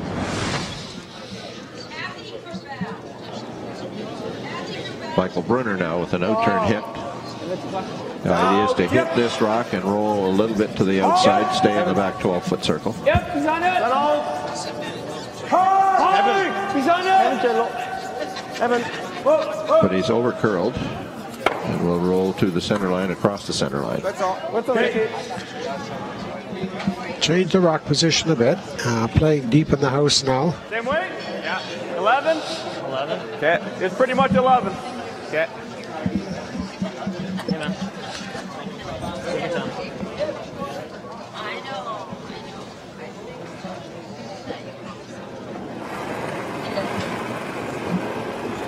10-5. Whoa. Easy. Mike. Yeah, more than awesome. All the way, bud. Come on. Hard, Mike. Mike Paduch on the sweep there. He will hit and roll out. And that's the difference on moving ice. He wanted the 11 and he ended up throwing a 9-7. And now opportunity for Schwaller to clear the rings, get his blank, and go to him. But there's more shots that got to be made so that they can achieve that goal now of blank in the end. Michael Brunner, second shot of the end. Hard. Hello. He hits and rolls away. Good. Can you say what that was? 10-3, I think you said, or 10-6 or something. Barring a miss now, Lauren, this really will be a very routine end. 10-3. And, peels aren't easy either. It's just about maintaining that focus. We saw Dylan throw that hard one last end, a little bit too relaxed, got a miss. So you just got to maintain that focus and throw that shot perfect. So Dylan's going to throw in this center guard for two reasons. Number one, to obviously center line is where he wants to go behind, but it also makes Jannik roll the longest for a blank. And if he leaves a corner, then my bet says Dylan will go behind it to force him into one. Yeah, just half. Yeah. Halfway is good. This is Mike Baduke. Cody Johnson and Showalter are the sweepers. Not even. No, quick. Not even here. Just a gentle sweep to bring it about halfway in, pretty much exactly where the guard was the first shot of the end. Schwaller asking now Romano Meyer to peel it off.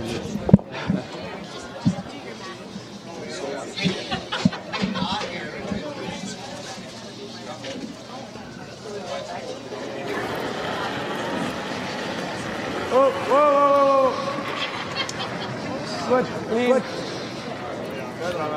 Turn head, contact, rolls away.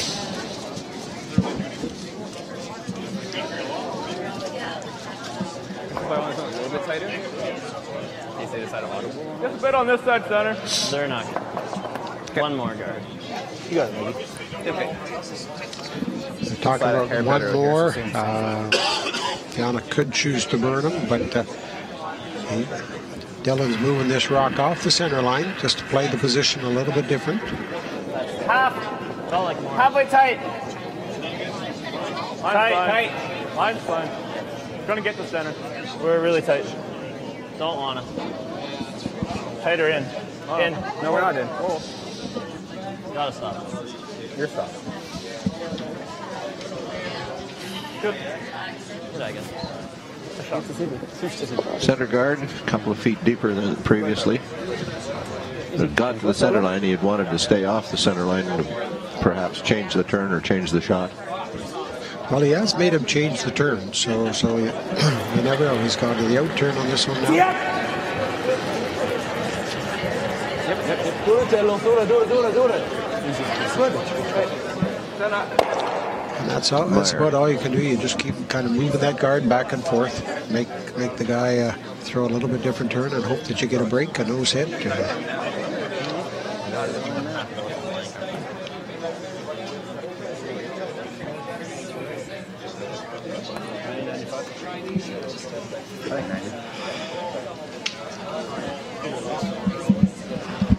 So Dylan Johnson comes to the hack for his first rock of the seventh end, and the call now is to go to the 4-foot. Top of the button. I think this is an opportunity to test out his draw weight, confirm things are where you want to be.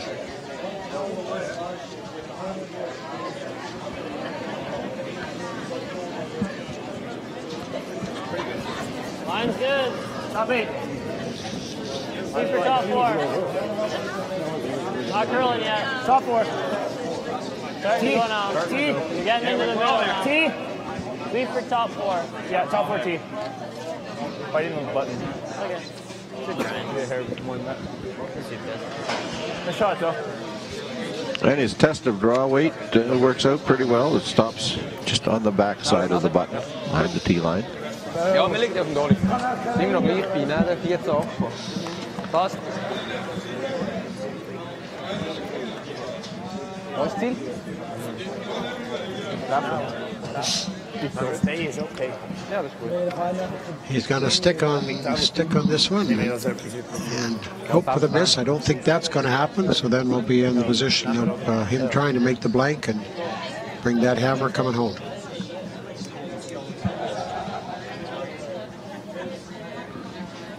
Jannik Schwaller, his first stone of the seventh end.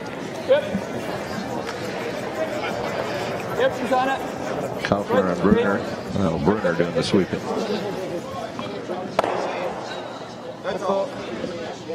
Rolls to the back corner of the rings. Where do you want to go? Back here?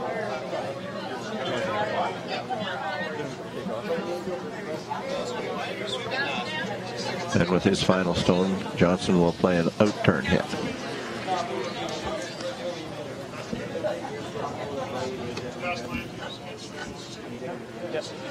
This is about just keeping that focus, throwing that nice normal weight, pulling through, and he'll probably throw in that 9 range just so he knows hits and make Schwaller make the peel. Yeah. He needs to stick so that he doesn't give Schwaller the free blank. 9-5. 10. 9-5. Crowd. Yep. Race to it, crowd. You're good. You're good. Gets the nose hit, nearly nose, rolls outside 12 foot. And Schwaller's final stone will be an attempt to peel and blank the end.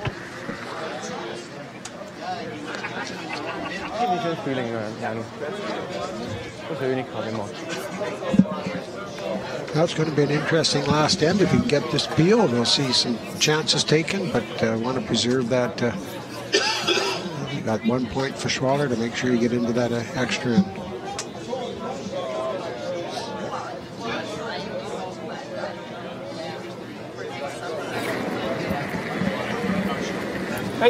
Schwaller's out turn hit. Final shot of the end.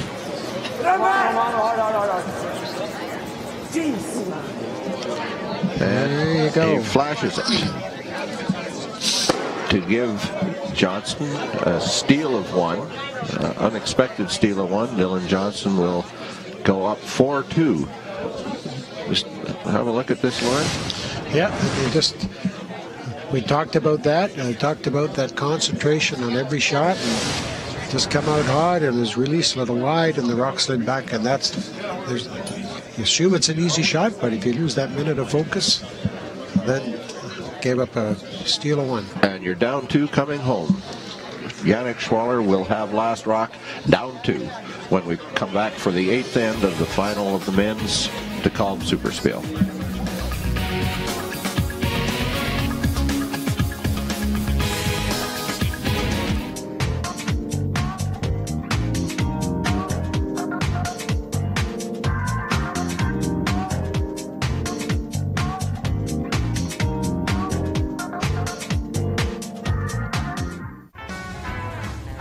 Tune into Hot Wheels with a Z and go car racing. This is my 57 GMC Carpenter school bus. Think everything about cars and car culture in Manitoba. Get those RPMs up, take the roof down. Check out all the classic vehicles, learning everything about cars and car culture in Manitoba.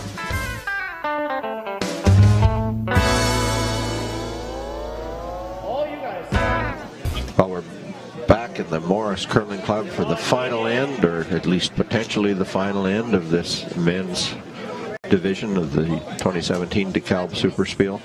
And Dylan Johnson is throwing his first rock into the rings, to be followed by a guard attempt by Marcel Kaufler. Playing lead for Yannick Schwaller, the team from Bern, Switzerland. Attempt to put up a longer corner guard.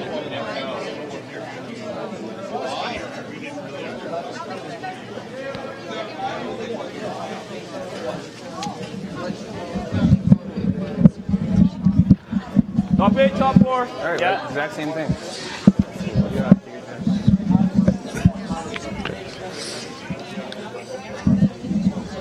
Could even go through. No pocket. Top 4. Good.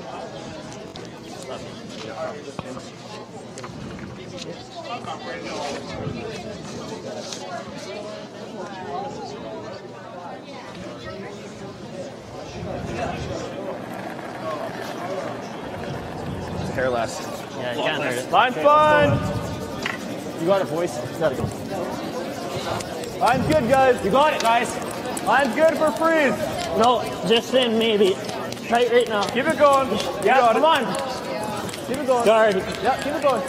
You got it. As far as it goes, man. Bite her out of it. Come on. Stay on it, buddy. Keep going, keep going. Don't worry, boys. Good sweep. Didn't want that rock out front. He wanted he wanted to be in the rings right up tight. Now Swallow's going to try and move that one behind the tee line. Je vindt geen tempo, goed. Goed. Ja, in de vierlijn niet. Ja, gerust. Ja, ja, fijn op die rest laten. In op in.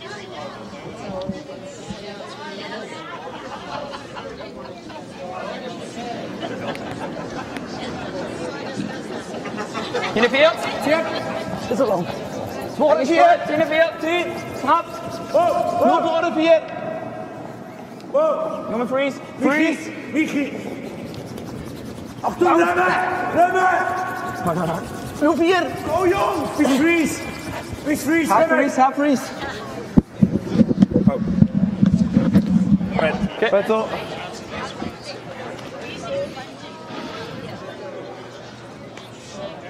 Phil? I think so.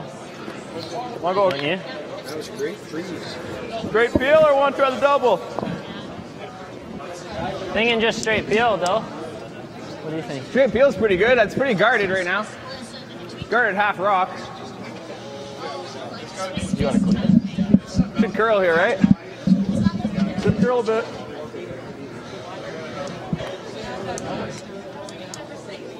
So Johnson is up a pair. He's got that shot stone on the button. Schwaller froze to it behind the guard. And now Cody Johnson has been asked to remove the wide guard. Hard, hard. Hard. Big roll. Go, boys. Keep going. Come on. All right. Look at this. Over hier. Vind je het easy?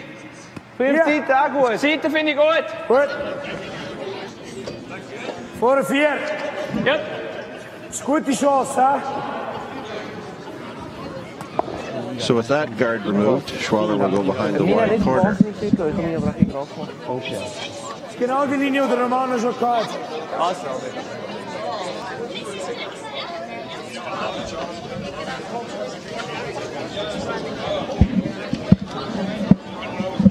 There's the second man, Michael Brunner.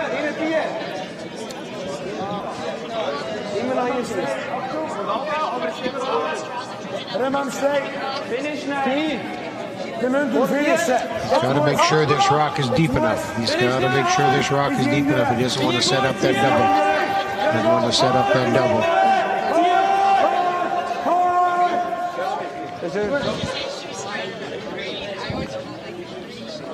And he is plenty deep. He goes behind that outside corner, and he's back well behind the tee line. So,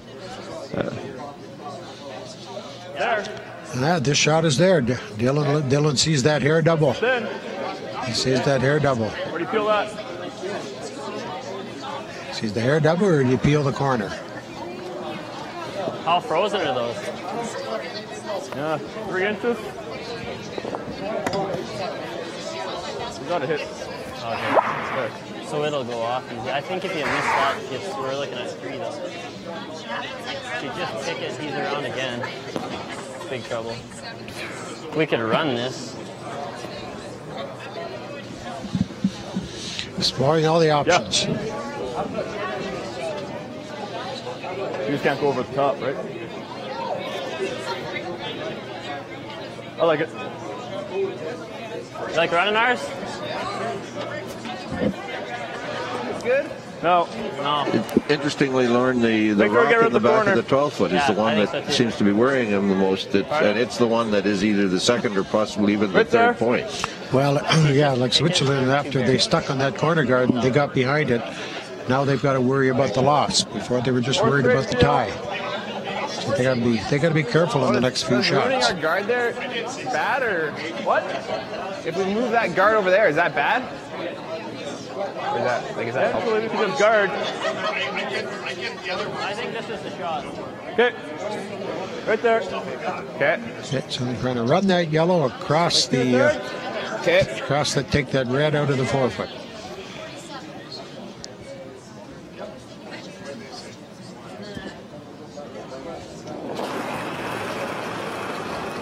Cody Johnson. Yep. Out turn hit. Hard. To hit the Hard drop. high side, Hard. the outside of that rock, run it in onto the 4-foot circle, just like that. Just like that. Just a like double that. kill. That wasn't ever part of the visualization, I'll guarantee you. Well, he did talk about making that double, but he didn't talk about making it that way. That was... I mean, look at that. I mean, they knew what they wanted to do. They called it well, and just a great shot. In a lot of ways of thinking, running that angle one in and sticking it right there in the 4-foot would have been a remarkable shot. Yeah. You'd have got rid of the 2 rocks that were in the 4-foot. You would have stuck one. It would have been open on the center line, but you would have kind of taken the momentum away. But even more so with that, the way it rolled to get the double kill on the Reds, completely killed the momentum. Oh, no question. I mean, Jannik's still got a chance. He's got a guard, and he's got one he can freeze to. And they're talking about coming behind, or is it one shot too early? So they're going to throw another corner guard, but they got to be careful they don't set it up for a double to take both corner guards off, because then they have no chance.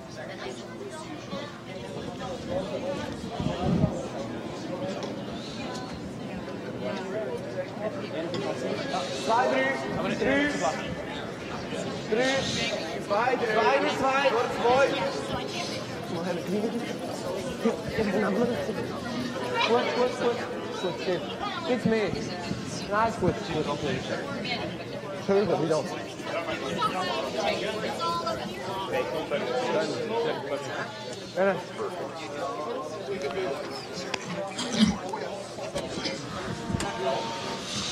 That's very thin.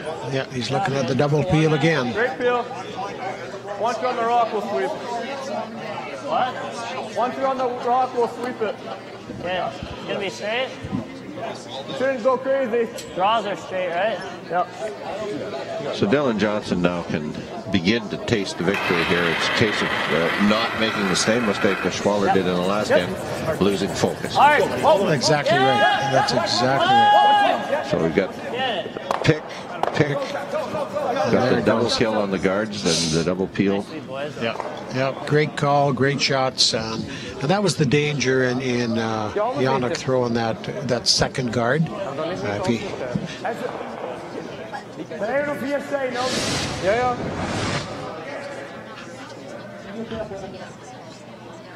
yeah, when he set that guard up, the proc position was so critical. If he had enough in the house that possibly he could have looked at going behind it, but just a great shot by the Johnson team again. Very narrow double, very skinny double, but things are going well. They go well. Well, and he played it smart, because you heard him say, "We won't sweep it till we're on the rock." Exactly.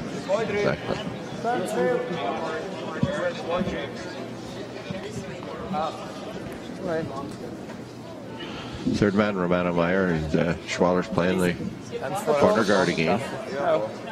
So, curl gradually here. I kind of don't mind it going. Just that curling up a little bit. Okay. You got a minute. Hair more wouldn't hurt, I don't think. But. Yeah, give me an inch more.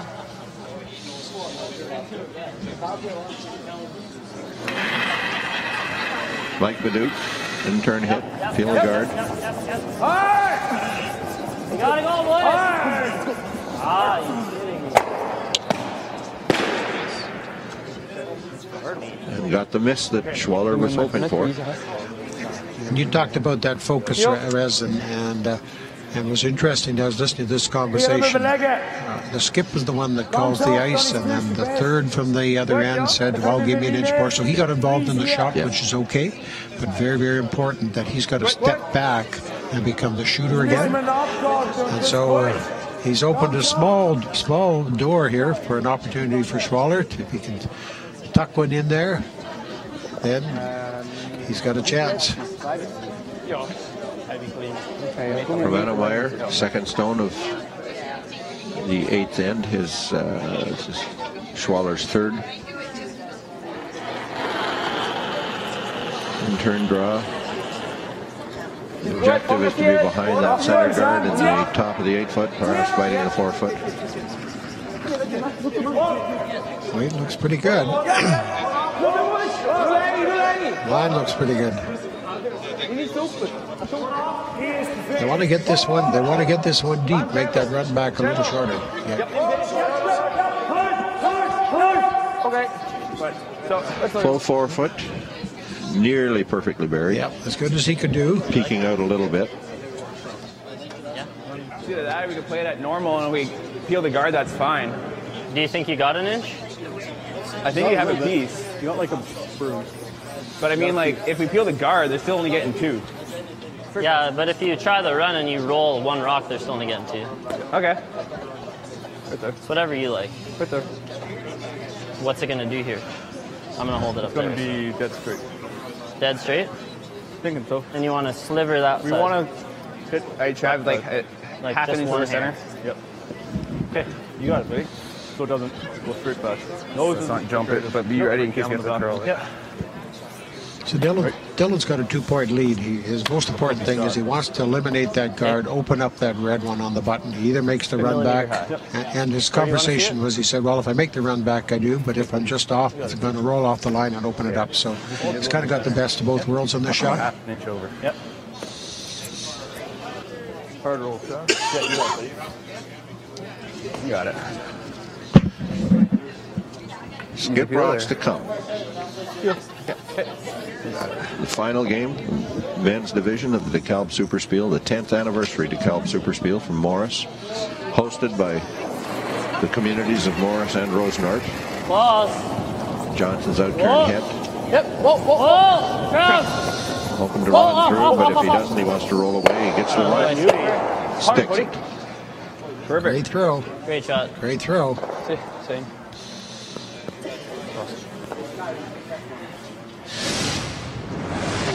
Swept it well.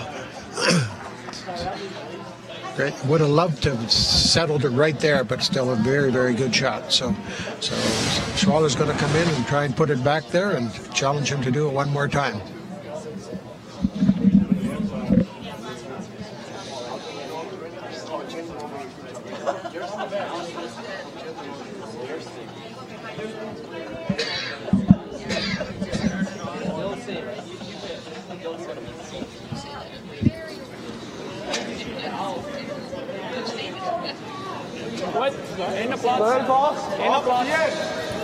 In-turn draw by Yannick Schwaller, his first stone of this final end. Finish hard.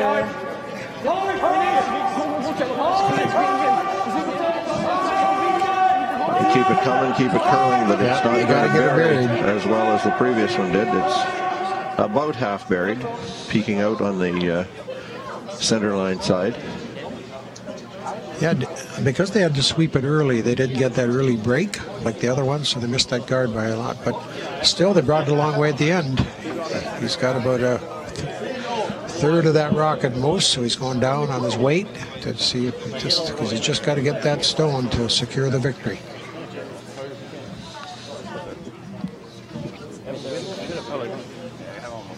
Okay, let's go, buddy.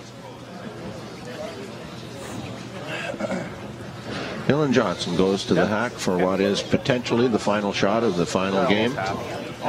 Johnson leads Schwaller 4-2. No, I don't think we'll take off. Schwaller has the rock on the button, partially open. Johnson's call an in-turn hit.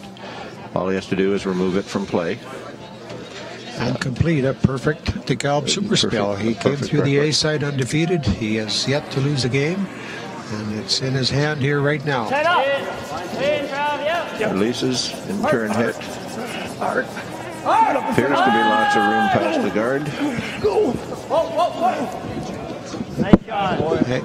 He throws her down. He threw that one clean and followed through. So the final score in this game is 4-2 for the Dylan Johnson team from the Fort William Curling Club in Thunder Bay. They've completed an undefeated sweep at this year's 10th anniversary of the Dekalb SuperSpiel. The Schwaller team from Bern, Switzerland, came back, and that shot in the 7th end kind of changed the momentum of the game. So we are excited to move forward, and we will be right back for the post-game show. You're watching the 217 Dekalb SuperSpiel on Shaw TV.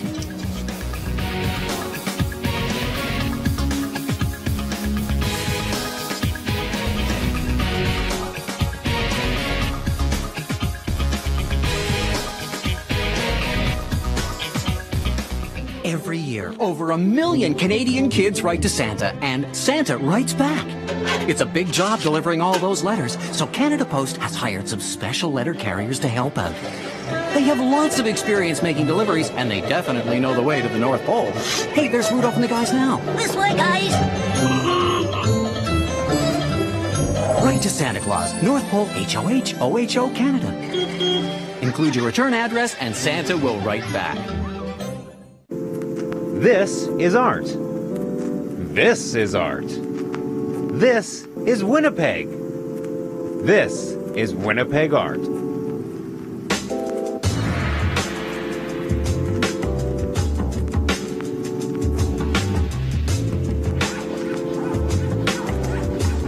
We want to see your creation. To get your work onto Winnipeg art, email us at createtv@shaw.ca. Hello, who's this? Oh, it's Chloe. Chloe has an idea she wants to share with the world. She picks up her camera, she shoots her video. Hey, where do frogs keep their money? At the riverbed. And finally she edits her masterpiece. Chloe then sends her video to Shaw TV, where it can be aired on community producers. It's just that easy. If you want to be like Chloe, email us at createtv@shaw.ca. Community producers, every fortnight on Shaw TV. It's peanut butter jelly time! Peanut butter jelly time! Peanut butter jelly time! Where you at? Where you at? Where you at? Where you at? Now there you go, there you go, there you go, there you go. If you got content, we got a place for it. Hit up Create TV at shaw.ca.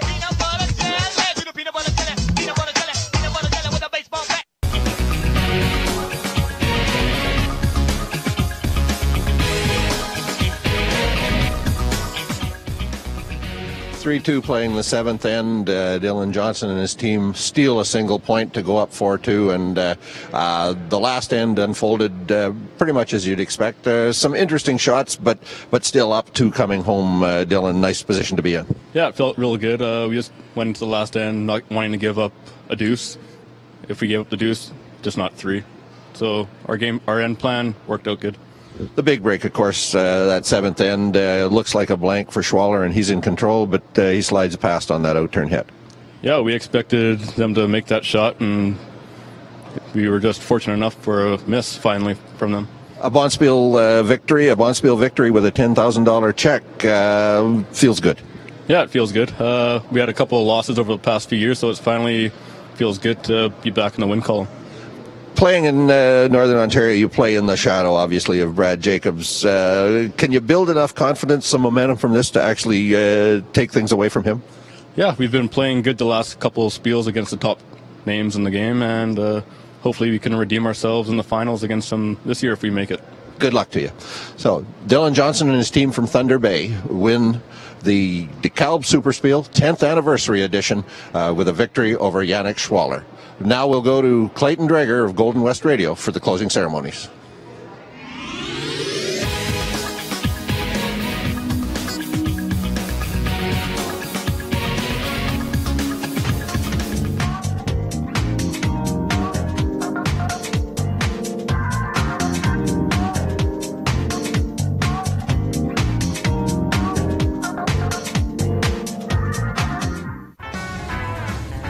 Tune into Hot Wheels with a Z and go car racing. This is my 57 GMC Carpenter school bus. Think everything about cars and car culture in Manitoba. Get those RPMs up, take the roof down. Check out all the classic vehicles, learning everything about cars and car culture in Manitoba.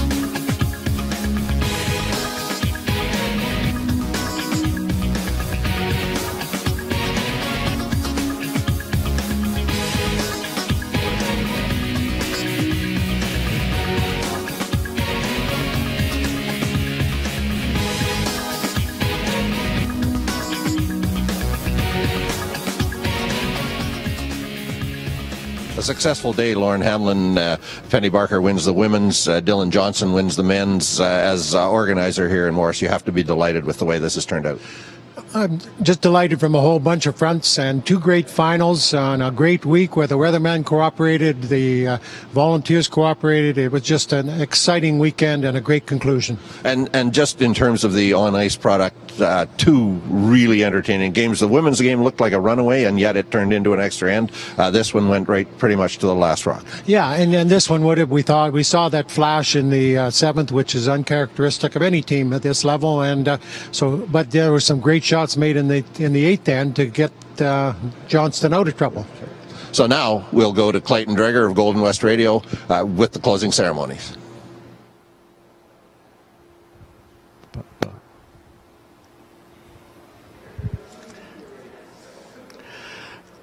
Ladies and gentlemen, welcome to the closing ceremony for the men's draw of the 10th Dekalb SuperSpiel here at the Morris Curling Club.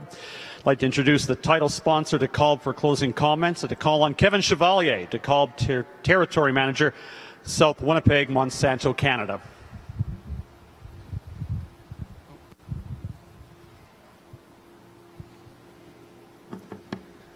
Thank you. On behalf of Dekalb and Monsanto, we are very grateful for having the opportunity to be able to sponsor and take part in such a great event. I'd like to congratulate the winners and thank all the participants, sponsors, and volunteers who made this event possible. Thank you.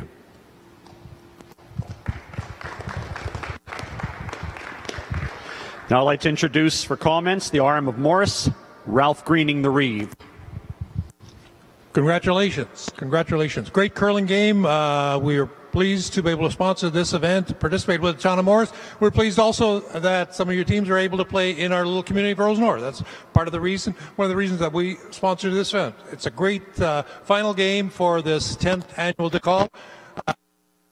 We invite both of your teams back for next year's event. Please do come out.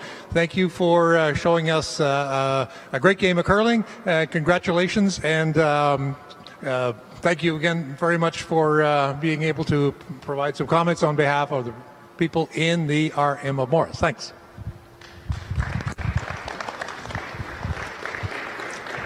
Thank you, Ralph. Next up, the men's presenting sponsor. I'd like to introduce Tyler Dick, sales consultant for Rocky Mountain Equipment. Congratulations, guys. Looked very well out there. On behalf of Rocky Mountain Equipment, we're happy to sponsor this event. It's great for the community, and we love seeing events like this happening. So I just want to wish everyone the best. Thank you.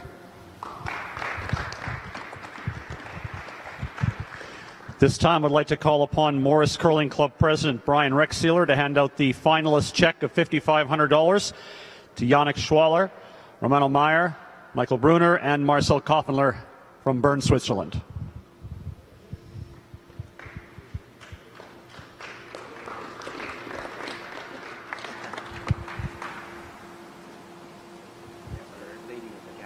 Can you back up just? There we go. Got her? Okay. And Kevin, if I can get you to present the championship trophy to our 10th Dekalb SuperSpiel champions, Dylan Johnston, Mike Baduk, Cody Johnston, Travis Showalter, and Chris Bryden from Thunder Bay.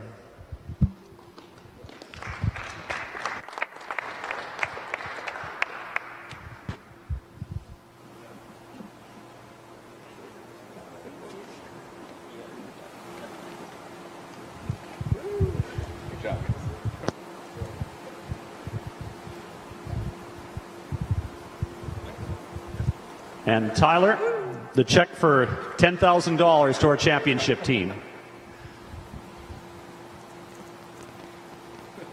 All right.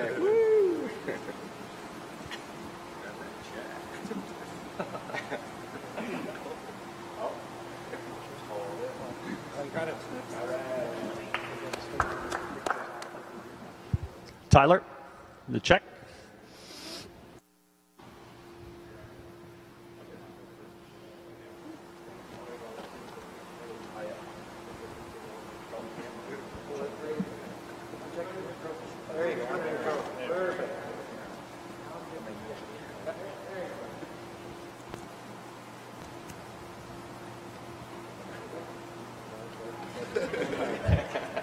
Dylan, get a couple of words, please. Oh boy. Congratulations. On behalf of our team, thanks for all the volunteers. The ice conditions were great all weekend. Congrats to Yannick's team, and good luck next weekend too. And hopefully we'll be back next year. Thanks a lot, Dylan. Congratulations. Morris Curling Club President Brian Rexsealer would like to say a few words.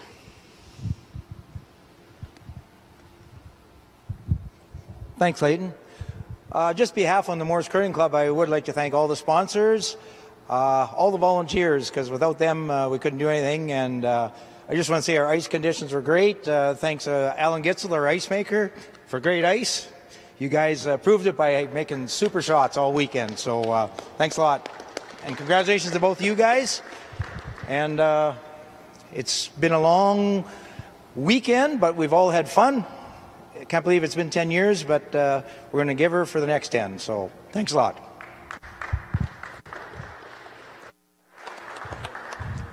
I'd like to introduce our co-chairs, Lauren and Chris Hamblin, for closing remarks.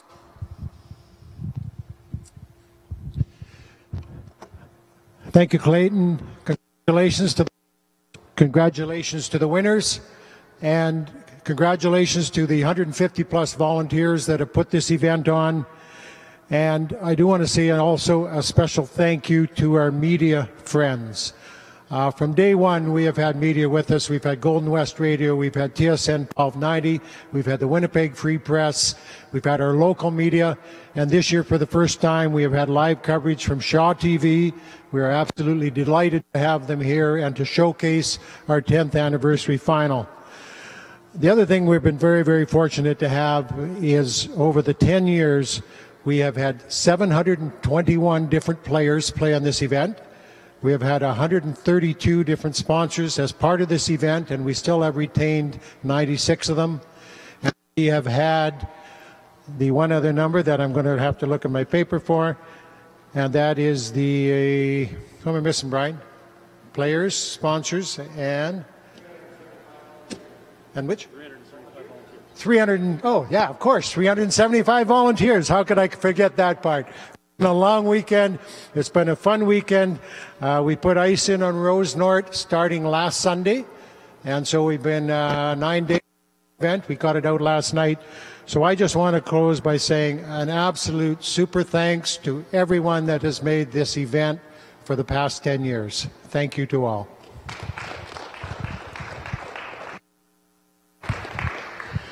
Ladies and gentlemen, thank you so much for supporting the Dekalb SuperSpiel, and we'll see you in November of 2018. Thank you.